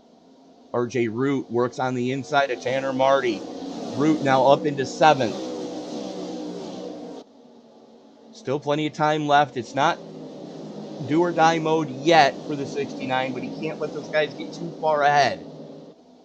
Gets clear. Marty now sets his sights on trying to reel in the 2 Argentinians.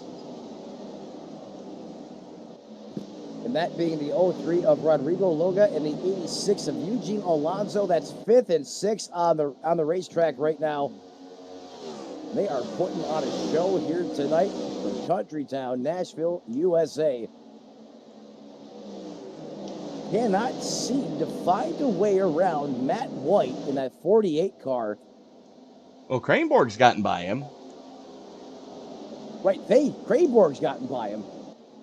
But the 86 and the 03 trying to figure out how to get around that 48 machine out there on the racetrack. Yeah, those 2 Chevys are a little perplexed right now.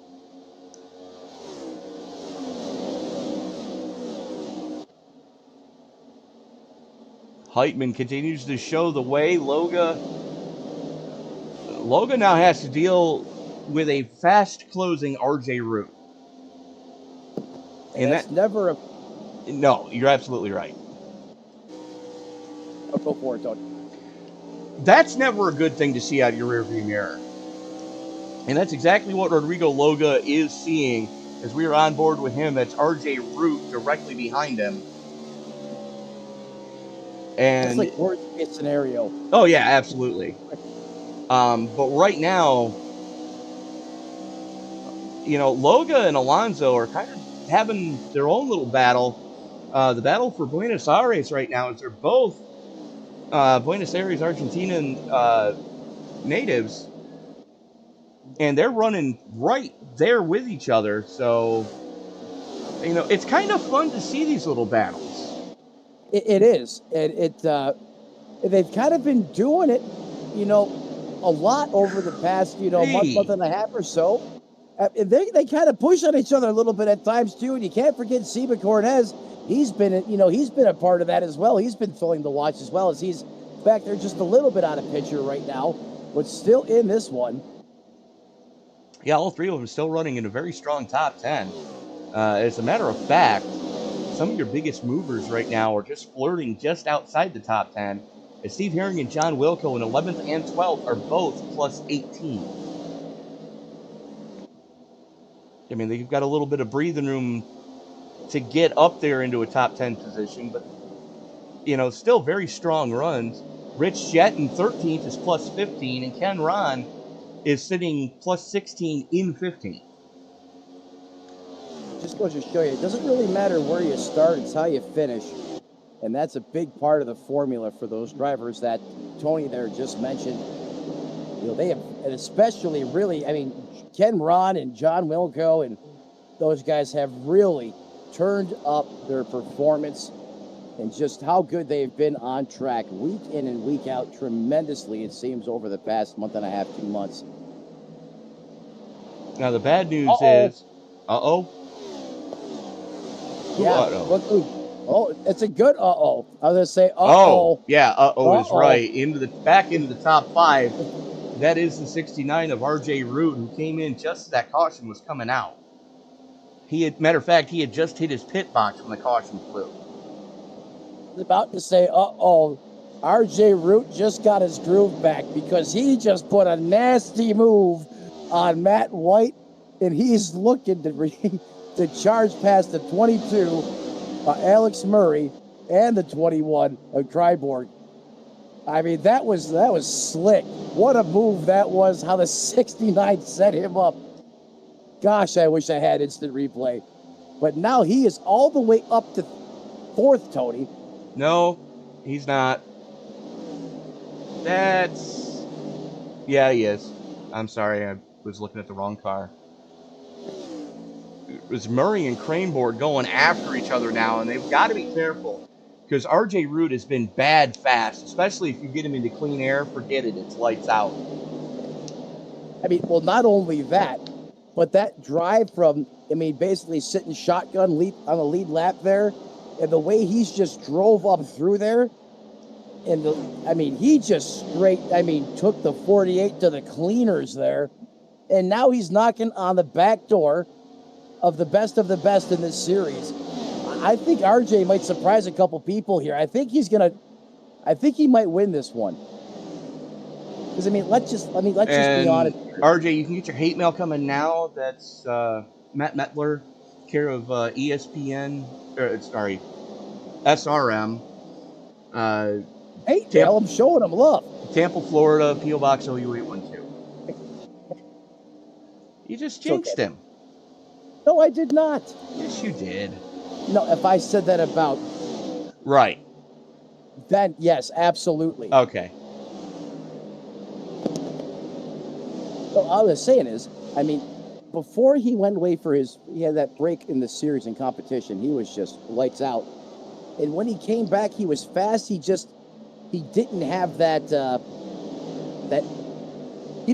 extra pep in his step, if you will. He was there, but he just wasn't what he looked like before the break. Tonight, this is what he was before that break. And if anything proves it, he'll prove it to you, the way he just drove up here through the field. And now he's just sitting there stalking the back of the 21 at Kryborg. And he's bringing Matt White with him. Exactly. Because now White probably sitting there. Hello. Full send mode for the 69. Exactly my point. 30 to go. Remember that song by Ludacris? Move, get out the way? Exactly. Uh-huh. That man is vibing at the 69 right now. Well, he's definitely doing something in the right aspect. No. As we are 30 to go, we'll leave 29 at the line. Miller has gotten back on the lead lap. As that is him directly in front of Heitman. So right now, Miller's kind of hoping for a caution. Yeah, he's doing the rain dance and everything else he could do inside the cockpit of that race car, trying to get one more caution here before the checkered flag waves. Here's the bad news if we do get a caution. That's also going to put Ken Ron back on the lead lap.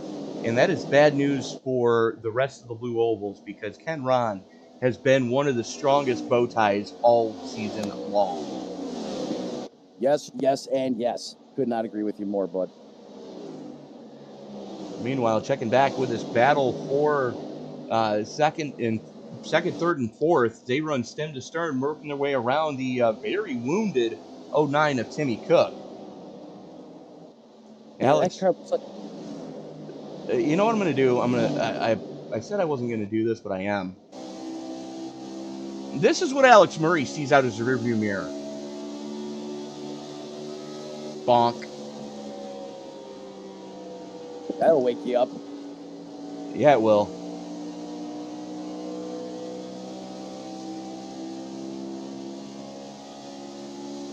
The toot-toot from RJ Root is not what you want to have happen to you. Oh. And in the meantime, Derek Heitman has now has 1.3 seconds to the good. How that car that's incredible, Tony. You just give that car a little bit of fresh air and it's like a completely different hot rod. And that was the case earlier on in the race when he just basically checked out on everybody. And he's doing it again to a certain degree here now. Now Alex Murray is the only car in between RJ Root and then being able for him to go after Heitman, the leader in the 78. And they've already clawed back a quarter of a second just in the last 2 laps. Yeah, suddenly now it's almost down to a second, and it's at a second right now. RJ Root backing off just a little bit. Doesn't want to punish the tires too much in the early going. As Kronborg starting to close on him, though, that's... I don't know how I feel about this yet. Well, again, these guys are never going to really show you their hand, what they got. They're always going to keep you guessing. You know, they're great at playing the psychology part of the sport, right? The chess match, these guys are darn good at it. We've seen it time and time again. You really don't know who's got what right now. Who's going all out, who's saving. You know, Colonel Mustard with the candlestick in the library. Or who's on the flex play. Exactly. You got it. For horsey mustard, though, but... Ew. Spicy mustard. I'm allergic to mustard. Oh, that's horrible. Yeah, I know, right?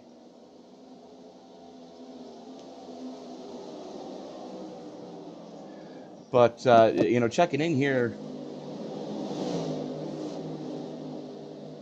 Miller starting to fall back a little bit more is now White looking to the inside of Kronborg coming down the front chute.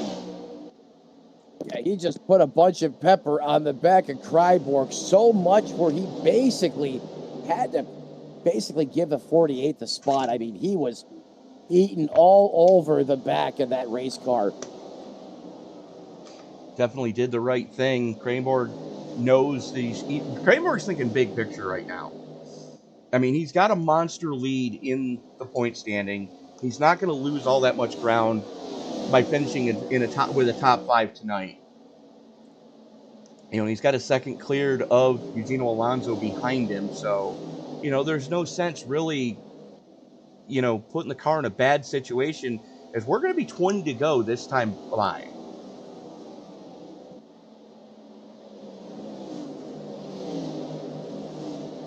There's White and Root now leaning on each other. White sideways. They're all sideways. Into the grass. How did we stay green?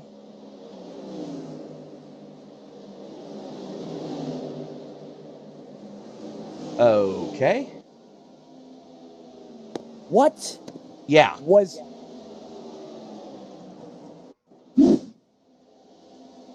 Here comes White, diving it to the inside on Root, going into 3 and 4. Root's going to pinch him down. They make contact there. Kronborg nowhere to go. Gets into the back of Root. All 3 of them go through the grass. We stayed green. But now this means that it is a 2-horse race. Heitman and Murray are the only 2 in contention right now, as Eugenio Alonso, who currently sits in 3rd, is a full 3 seconds off of them. And look who's right behind him.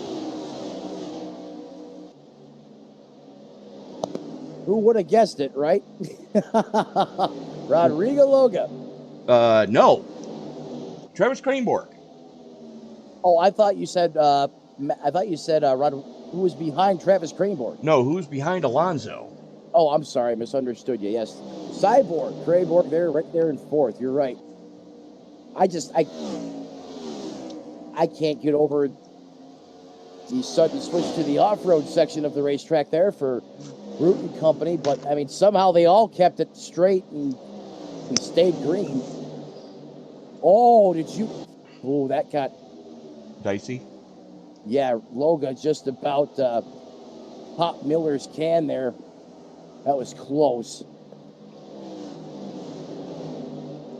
17 laps remaining in this one. 16 to go now as Heitman has to deal with Murray right on his back bumper. These guys are just flat getting it right now. Okay, well, and while they're getting it here, Heitman is getting away.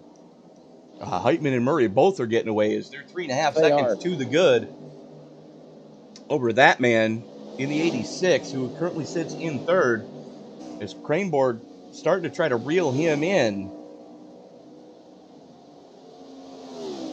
15 to go now. Alonso has a podium spot right now. Can he hold that for additional 15 laps, or coming up on 14 laps now here from Nashville? Having one of his best runs of the season so far. You know he would love to finish there, if not pick up a couple more slots to the good. But like in all good things, you're going to have solid execution here until the finish. And as you mentioned, Tony, you have Travis Kreinborg lurking in your rearview mirror. He's currently in fourth. And Rodrigo Loga in that 0-3. Round out the top five as they run right now. There is Raymond Root, RJ Root, who I really thought was going to go up there and take that race. Told you jinxed him. I didn't jinx him. He didn't even start that. You said he was going to win. I'd have to go to the replay on that one, Tony. No, I'm just playing. You're right. I did say that.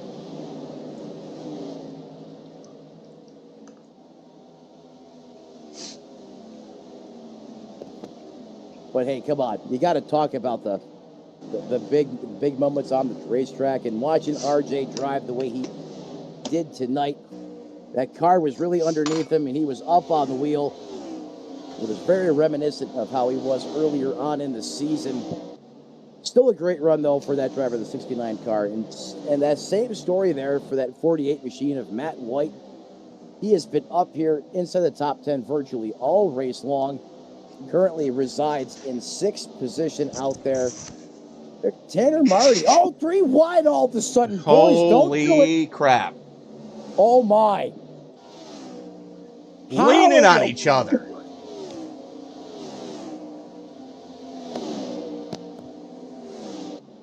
I don't know how they made it out there one piece, but they They're going did. to do it again. They're going to do it again. Yellow. Oh, Cortez, no. Oh! And now they're spinning.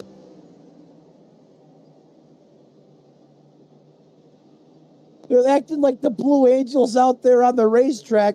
Steven Cortez has an oopsie. And all of a sudden, the trio out there, as their 3 abreast, make contact and send Tanner Marty deep into the infield abyss. And this is what happened with Cornez. Edstrom just ran him off the track. Edstrom got DQ'd.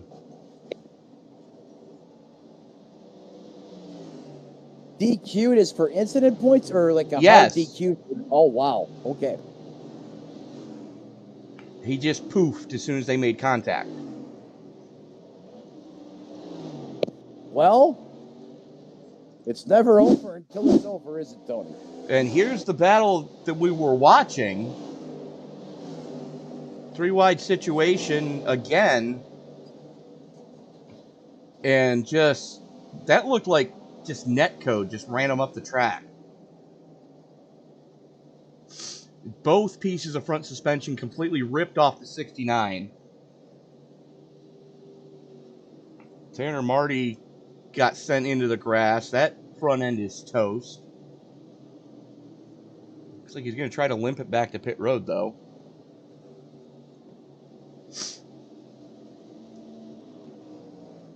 Wow. Well, that's going to change things a lot. I mean, you're sitting there. I mean, I get it. You know, you got to have some fun out there on the racetrack. But don't run 3 wide at Nashville. And don't try to do it for more than 1 lap. I mean, you got away with murder making it through a corner like that, let alone, you know, staging it again.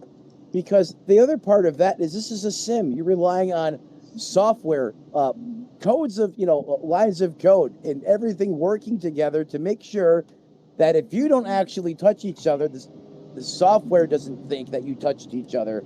And unfortunately, Yeah, netcode can be a bitch. It just bit them all. And let's take a look at what we just watched take place. Mark Johnson stayed out. As we are 9 to go currently, we're about to be 8 to go. So we're going to restart with about a 5-lap shootout. Johnson stayed out. Again. He was last down on lap 150. So he's got about 40 laps under anger on those tires. Heitman, Murray, and everybody else came down pit road for foreign fuel. And Jeremy Miller is now back on the lead lap. You think he would just get the white flag already, right? I would be waving the white flag myself. As, I surrender. If you're Mark Johnson, whatever you do, don't spin your tires. Spin the tires, exactly. I get it. That the only way you're getting up there is if you do what these guys aren't doing. The problem is that Starbucks car is not going to have any caffeine that it needs to make the speeds of time around this racetrack that the guys just behind him are without the help of fresh Goodyear Eagles on that race car. He's going to have to snooker the ever living daylights out of Derek Heitman for Heitman to not get him by the time they get to turn 1. But then Heitman's got to worry about Murray and Kryborg and company back there. He's got the entire team of superheroes he has to worry about. As the lights go out on the pace car, there go the wave arounds. Ken Ron is now back on the lead lap as well. Only the top 12 remain on the lead lap. Heck, shout out to Ken Ron, like you said, the 33 getting back on the lead lap. Banking spots out there on the racetrack, just like he always does. Having a great run here tonight. Lights off on that pace car, Tony. Pull those belts tight one more time. Sorry, I couldn't talk. I was trying to catch my breath. Hey, not a problem. That's what friends are for. So Johnson's going to have 6 laps and he's got to hang on. I give him 1. Well, if he can have the restart of the century here, somehow, some way get Heitman to spin his tires, check up the top line. Well, Heitman took 2. Everybody else took 4. So you got 0 and 2 tires, no tires and 2 tires on the front row here. So we get ready for the Geico restart zone. When is Johnson going to hit the gas? There he goes. He didn't go. He didn't go. He basically... How does that work? Did he go or just spin him so bad it looked like he didn't go? Because whatever he did there, he just basically stalled, everyone else out, and basically made them make those guys go. Well, like the reverse of ARCA braking. Let's go back and take a look. I wish I could. Well, we can see this on the live stream. That is the right rear suspension of Johnson's car. There's the Geico restart zone. He just didn't go. He did not go. He made the cars on fresh tires take care of him on the initial go of the race. Now the question is that legal? Four wide. They were out. Oh crap! No. They were outside of the Geico restart zone when the 78 went. So let's go back and take a look at that one. You know what? I'm a big fan of not watching the replay back on the live stream, but because of the circumstances, I'm going to go ahead and do so as well, just because that has. You see Miller trying to send it up through the middle there. Oh. Well, Steve Herring just, I don't know what happened there. I don't. There's Steve Herring in the Monster 89. Here comes Miller to make it 3 wide, leaning on Johnson.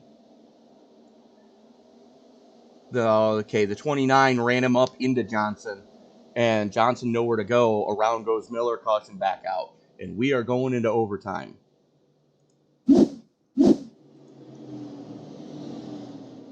Donna, so are mine. Donna Greenberg saying, my nerves are shot. Yeah, so are mine, young lady. So are mine. I can't think the last time I've seen a restart like that, Tony. We saw one just before you got in tonight. I mean, one where the cars in the front row, like, almost purposely didn't go? No, it was the second row that didn't go. And it stacked up the entire outside lane, and we didn't even make it to turn 1, and we were back under caution. Okay, see, I thought the control car, the front row, didn't go. This time, the front row couldn't go because Heitman couldn't go until the 80 of Johnson had to be across the start-finish line before him. So he couldn't go. He started to and then backed out of it. He didn't have a choice, right? Right. And that basically just bottlenecked everyone up behind from there. That's exactly what just happened. It's so weird how usually someone squirts out of there like a hot dog. You know, someone gets... usually it ends badly. Let's leave it at that. I don't know why Johnson didn't go. He didn't spin the tires. He just didn't go. Right.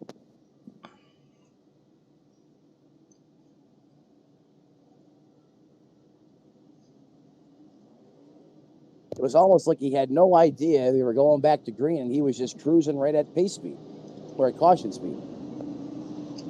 Like, dude, you're the control car. You're supposed to know these things. Now, believe me, when you're not used to running up front in P1, there are things you have to do when you're the leader that, you know, if you're not accustomed to doing them each week, you know, you might take a quick crash course and, you know, phone a friend. You know, it's okay. Jump on the radio, ask somebody. But that 22 machine of Alex Murray and Derek Heitman going to be on the front row. Cyborg himself, Travis, he's in third. Rodrigo Loga, Seba Cornez. Take a look at your biggest mover right now. That is the 62 of Wilco.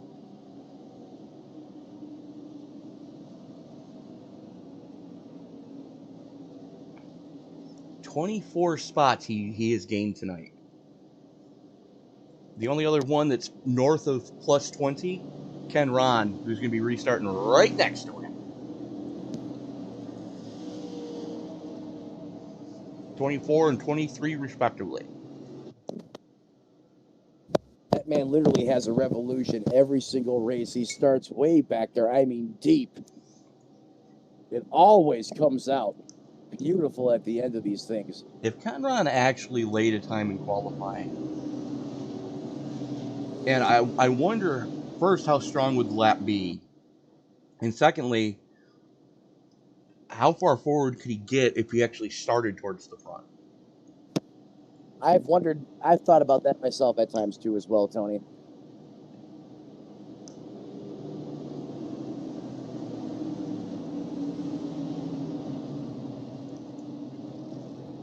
Ladies and gentlemen, we are through with the caution laps here. Lights are out on the pace car. We hope we're through with the caution laps here. We hope. I'm trying to will that into fruition. First of 3 attempts at overtime. That's right. We have up to 3 green, white, checkered attempts. And the leader has to come back around. When the green flag comes out, the leader has to make it back to the start-finish line to cross to take the white flag for us to race back to checkers.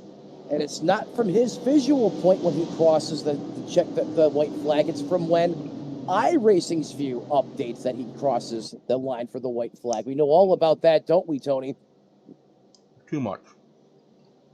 Here we go one more time.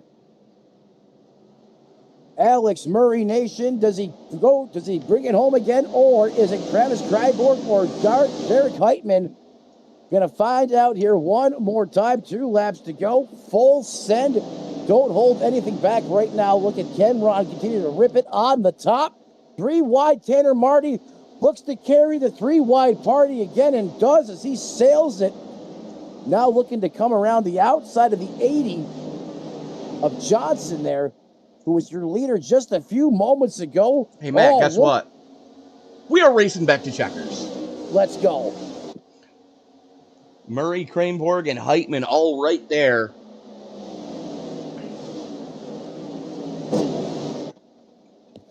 Bring us home, Matt. Marty doing the wall ride. Unfortunately, I cannot see the leaders right now. I am stuck on Rodrigo Loga. I cannot see the front of the field. Now I'm currently looking at Chris Claude. Murray going to bring it off of turn number 4 across the stripe. Kraneborg and Heitman get together as they cross the line. And that just tore up a ton of race cars. Holy Christmas. Let's watch that again. All right, I'm definitely bringing up the YouTube stream. Kraneborg and Heitman are going to get into each other going through 3 and 4. This is coming to checkers here. Kraneborg brushes the apron, loses the front end. Here comes Heitman. Kraneborg's going to try to pinch him down. Heitman's going to battle back to get down onto it, and boom! Both cars get annihilated as they cross the stripe. Why do I feel like I missed one heck of a finish? Because you did. Oh, I'm sick to my stomach. Yeah. Oh, I'm sick. Yeah. Yeah. This series is so good. So darn good with the competition.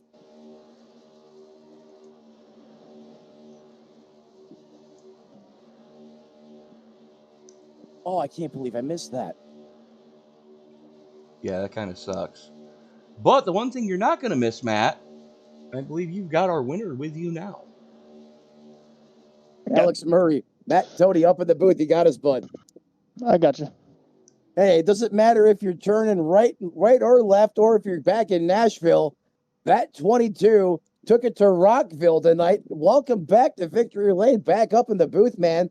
It's like you're becoming one of the crew here at SRM. What a performance, man. But this time you had to work for it. Walk us through your race tonight. How were you able to get the 22 back in Victory Lane here week after week this season? Just keeping all the defenders on it. I mean, honestly, tonight was a bit of a crapshoot. Some people were just not driving very respectful, and so I think that had a lot to do with it. You know, Derek and I, we were out sailing in front, and caution came out with whatever it was, 10 to go or whatever, and truthfully think that Derek and I probably would have put on a heck of a show for you guys, but sucks that it ended the way it did. Yeah, and I actually missed the end of that race. I'm sick. That's a different story. But anyways, Alex, you have all this crazy momentum build up now. I know we touched on that when after you won at Sonoma last week. Now you got multiple wins in your pocket in a row now.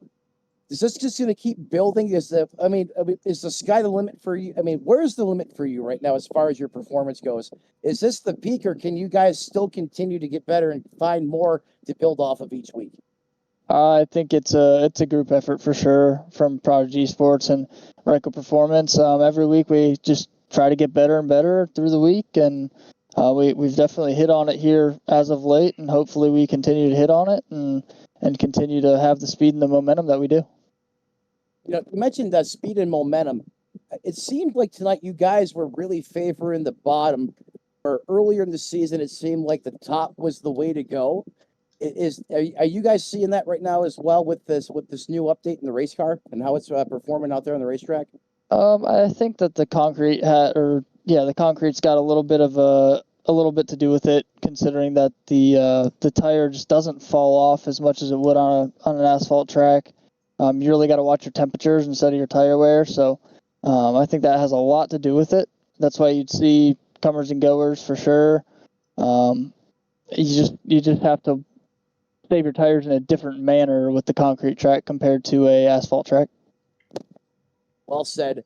Ladies and gentlemen, your winner tonight from Rockville, a.k.a. Nashville Superspeedway, Alex Murray in the 22 gets it done again.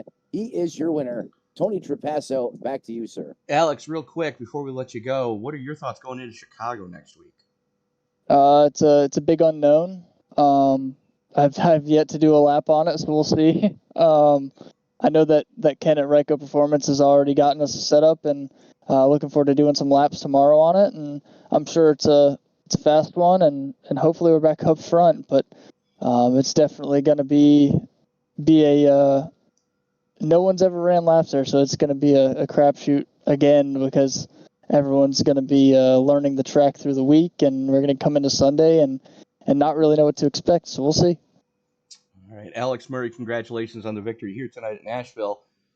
And joining us now is his teammate who finished, that was a finish. Derek Heitman, talk us through coming across the stripe there.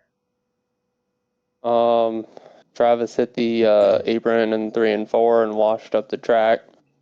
And I backed up the corner so I could get the run out. And I got underneath him, and going down to the apron, he chased me down the track and just put his left side on my right door. And I mean, this game, it acted like we were glued together, and we just I'm sorry, we just went straight out into the wall. It's okay. It's just Travis' mom's watching, you know. Oh, okay. But yeah, you had a hell of a run when your car had clean air tonight. You were pretty much unstoppable. At least that's the way it looked from up here. Yeah, I mean, the car was great. I mean, even when I didn't have clean air, I was just behind the guys saving tires. There were so many times where I was just letting guys go, because there ain't no reason to hang on the outside of somebody and burn your stuff up.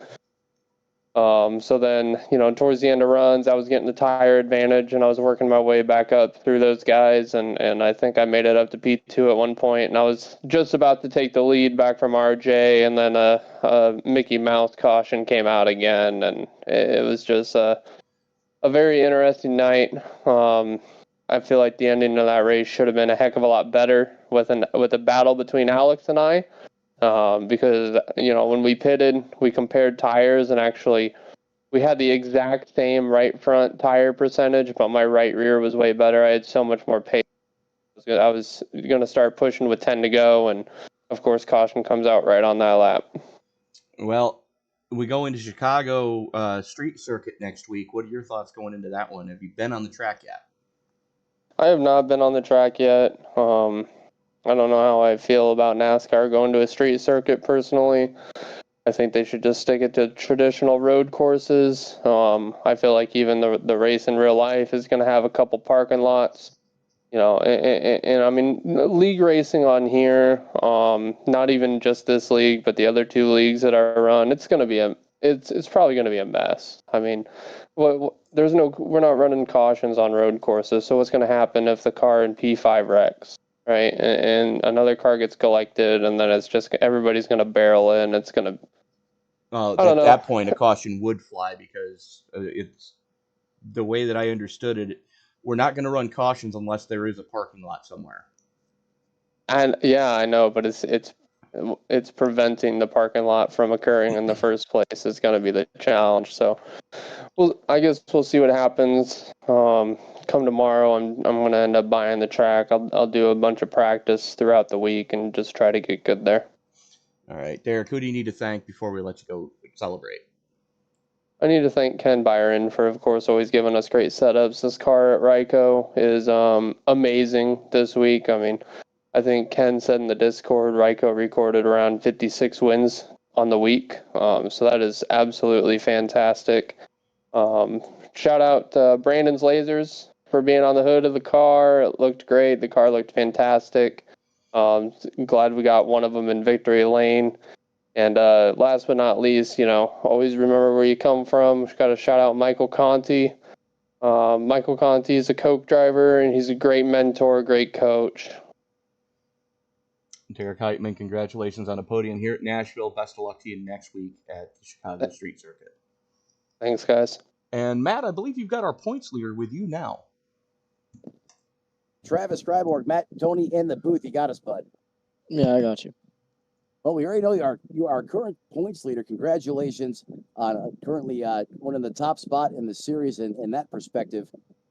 Travis, this race was wild at times, and it seems like you were always in the crosshairs of one of the biggest dogfights out in the racetrack at times, but yet you're still able to come home third.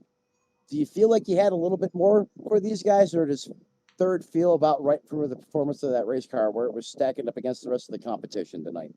I mean, yeah, I guess so. I think third is pretty reasonable, but I could have got second there at the end, just right place, right time, and then got loose and tight at the same time out of 3 and 4, allowed Derek to get by me.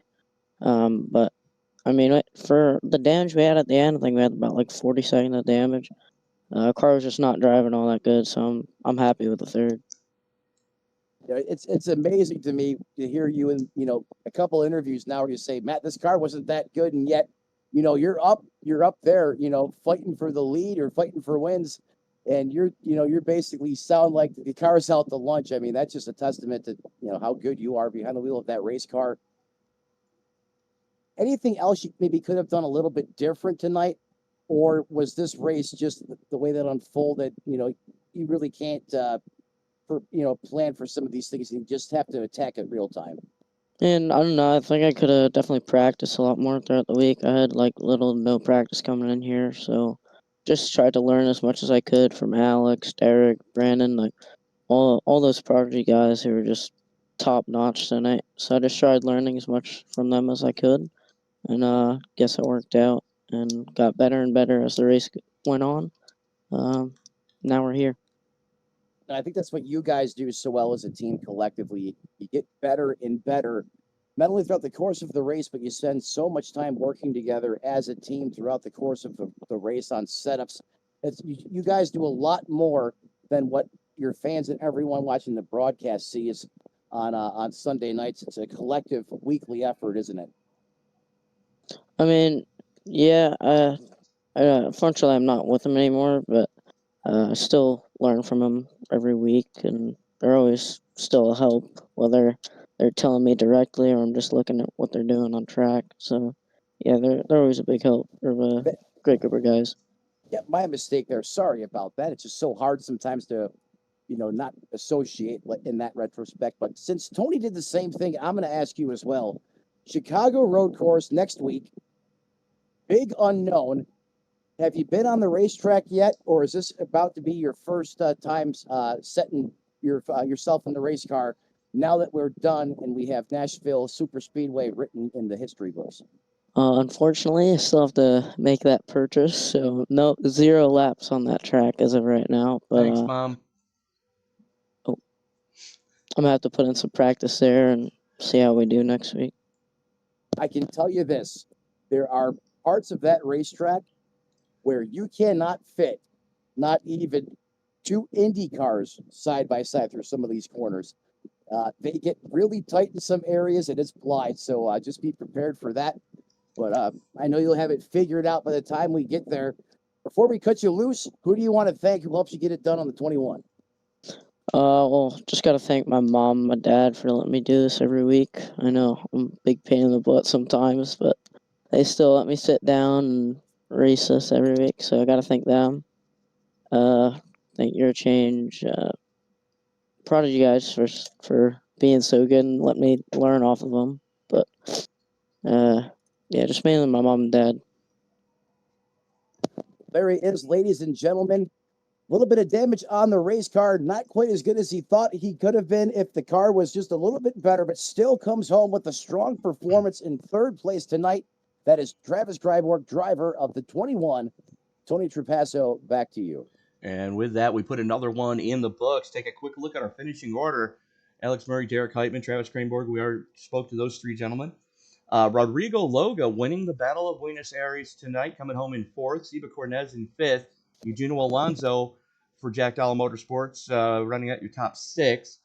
John Wilco, Jeremy Miller, Mark Johnson, Ken Ron rounding out your top 10 as Tanner Marty, Steve Herring, and Aaron Mack round out your lead lap cars in 13th, and that is the top half of the field. Matt? Do we still have Matt? 14th belongs to the 77 of Rick Jett. 15th, Ron Fitting. That's your top 15. Matt White, Chris Claude, Raymond Root, Alex Princeton, and Timothy Cook round out your top 20 in competition tonight. 21st, that belongs to the 74 of Brandon Estrom, Dave Fugue Jr., Dan Morgan, and Jeff Carson. That's your top 25. 26 through the rest of the finishing order here tonight is going to be Alexander Glenner, who had a big incident, blew up the engine on that race car early. Benton Allen, Cody Colley, Sean Rogers, Nick Stein, Dave Regal, SRM's own, and Joe Stafford round out the 32 starters here from Nashville Superspeedway. Well, that is going to do it for us tonight. Be sure to hit that subscribe button and turn on bell notifications so you don't miss a single moment of action here on Sim Racing Media, as we are going back to having races 7 nights a week. As a matter of fact, I'll be on the call for one tomorrow, while Matt will be in the booth with Dave Regal for the Monday Night Xfinity Series race from, I believe it's here, if I'm not mistaken, Matt. No comment there because I already have a, we'll talk about that. Okay. But I will be in Iowa for the All-Pro Sim Racing round number 7 from the Iowa Speedway. And then we've got a quadruple header for you on Tuesday nights, starting at 8:10 with the Jack Allen Motorsports and Simulators Esports Truck Series. So that is going to do it for us tonight. Congratulations to everybody that did get to finish this one. It was a trying time in the Music City, USA, as, excuse me, Alex Murray coming home with the Gibson guitar tonight. We will see you next week at the Chicago Street Circuit. Hopefully I have made enough this week with my broadcasting to be able to purchase that myself, because I don't own it yet. He's Matt Metler. I'm Tony Trapassa. Reminder, ladies and gentlemen, that until we meet again, and as you walk down the road of life this week, do us all a favor. Don't play in traffic, and have a safe 4th of July weekend if you're deciding to take next weekend off. Good night, everybody.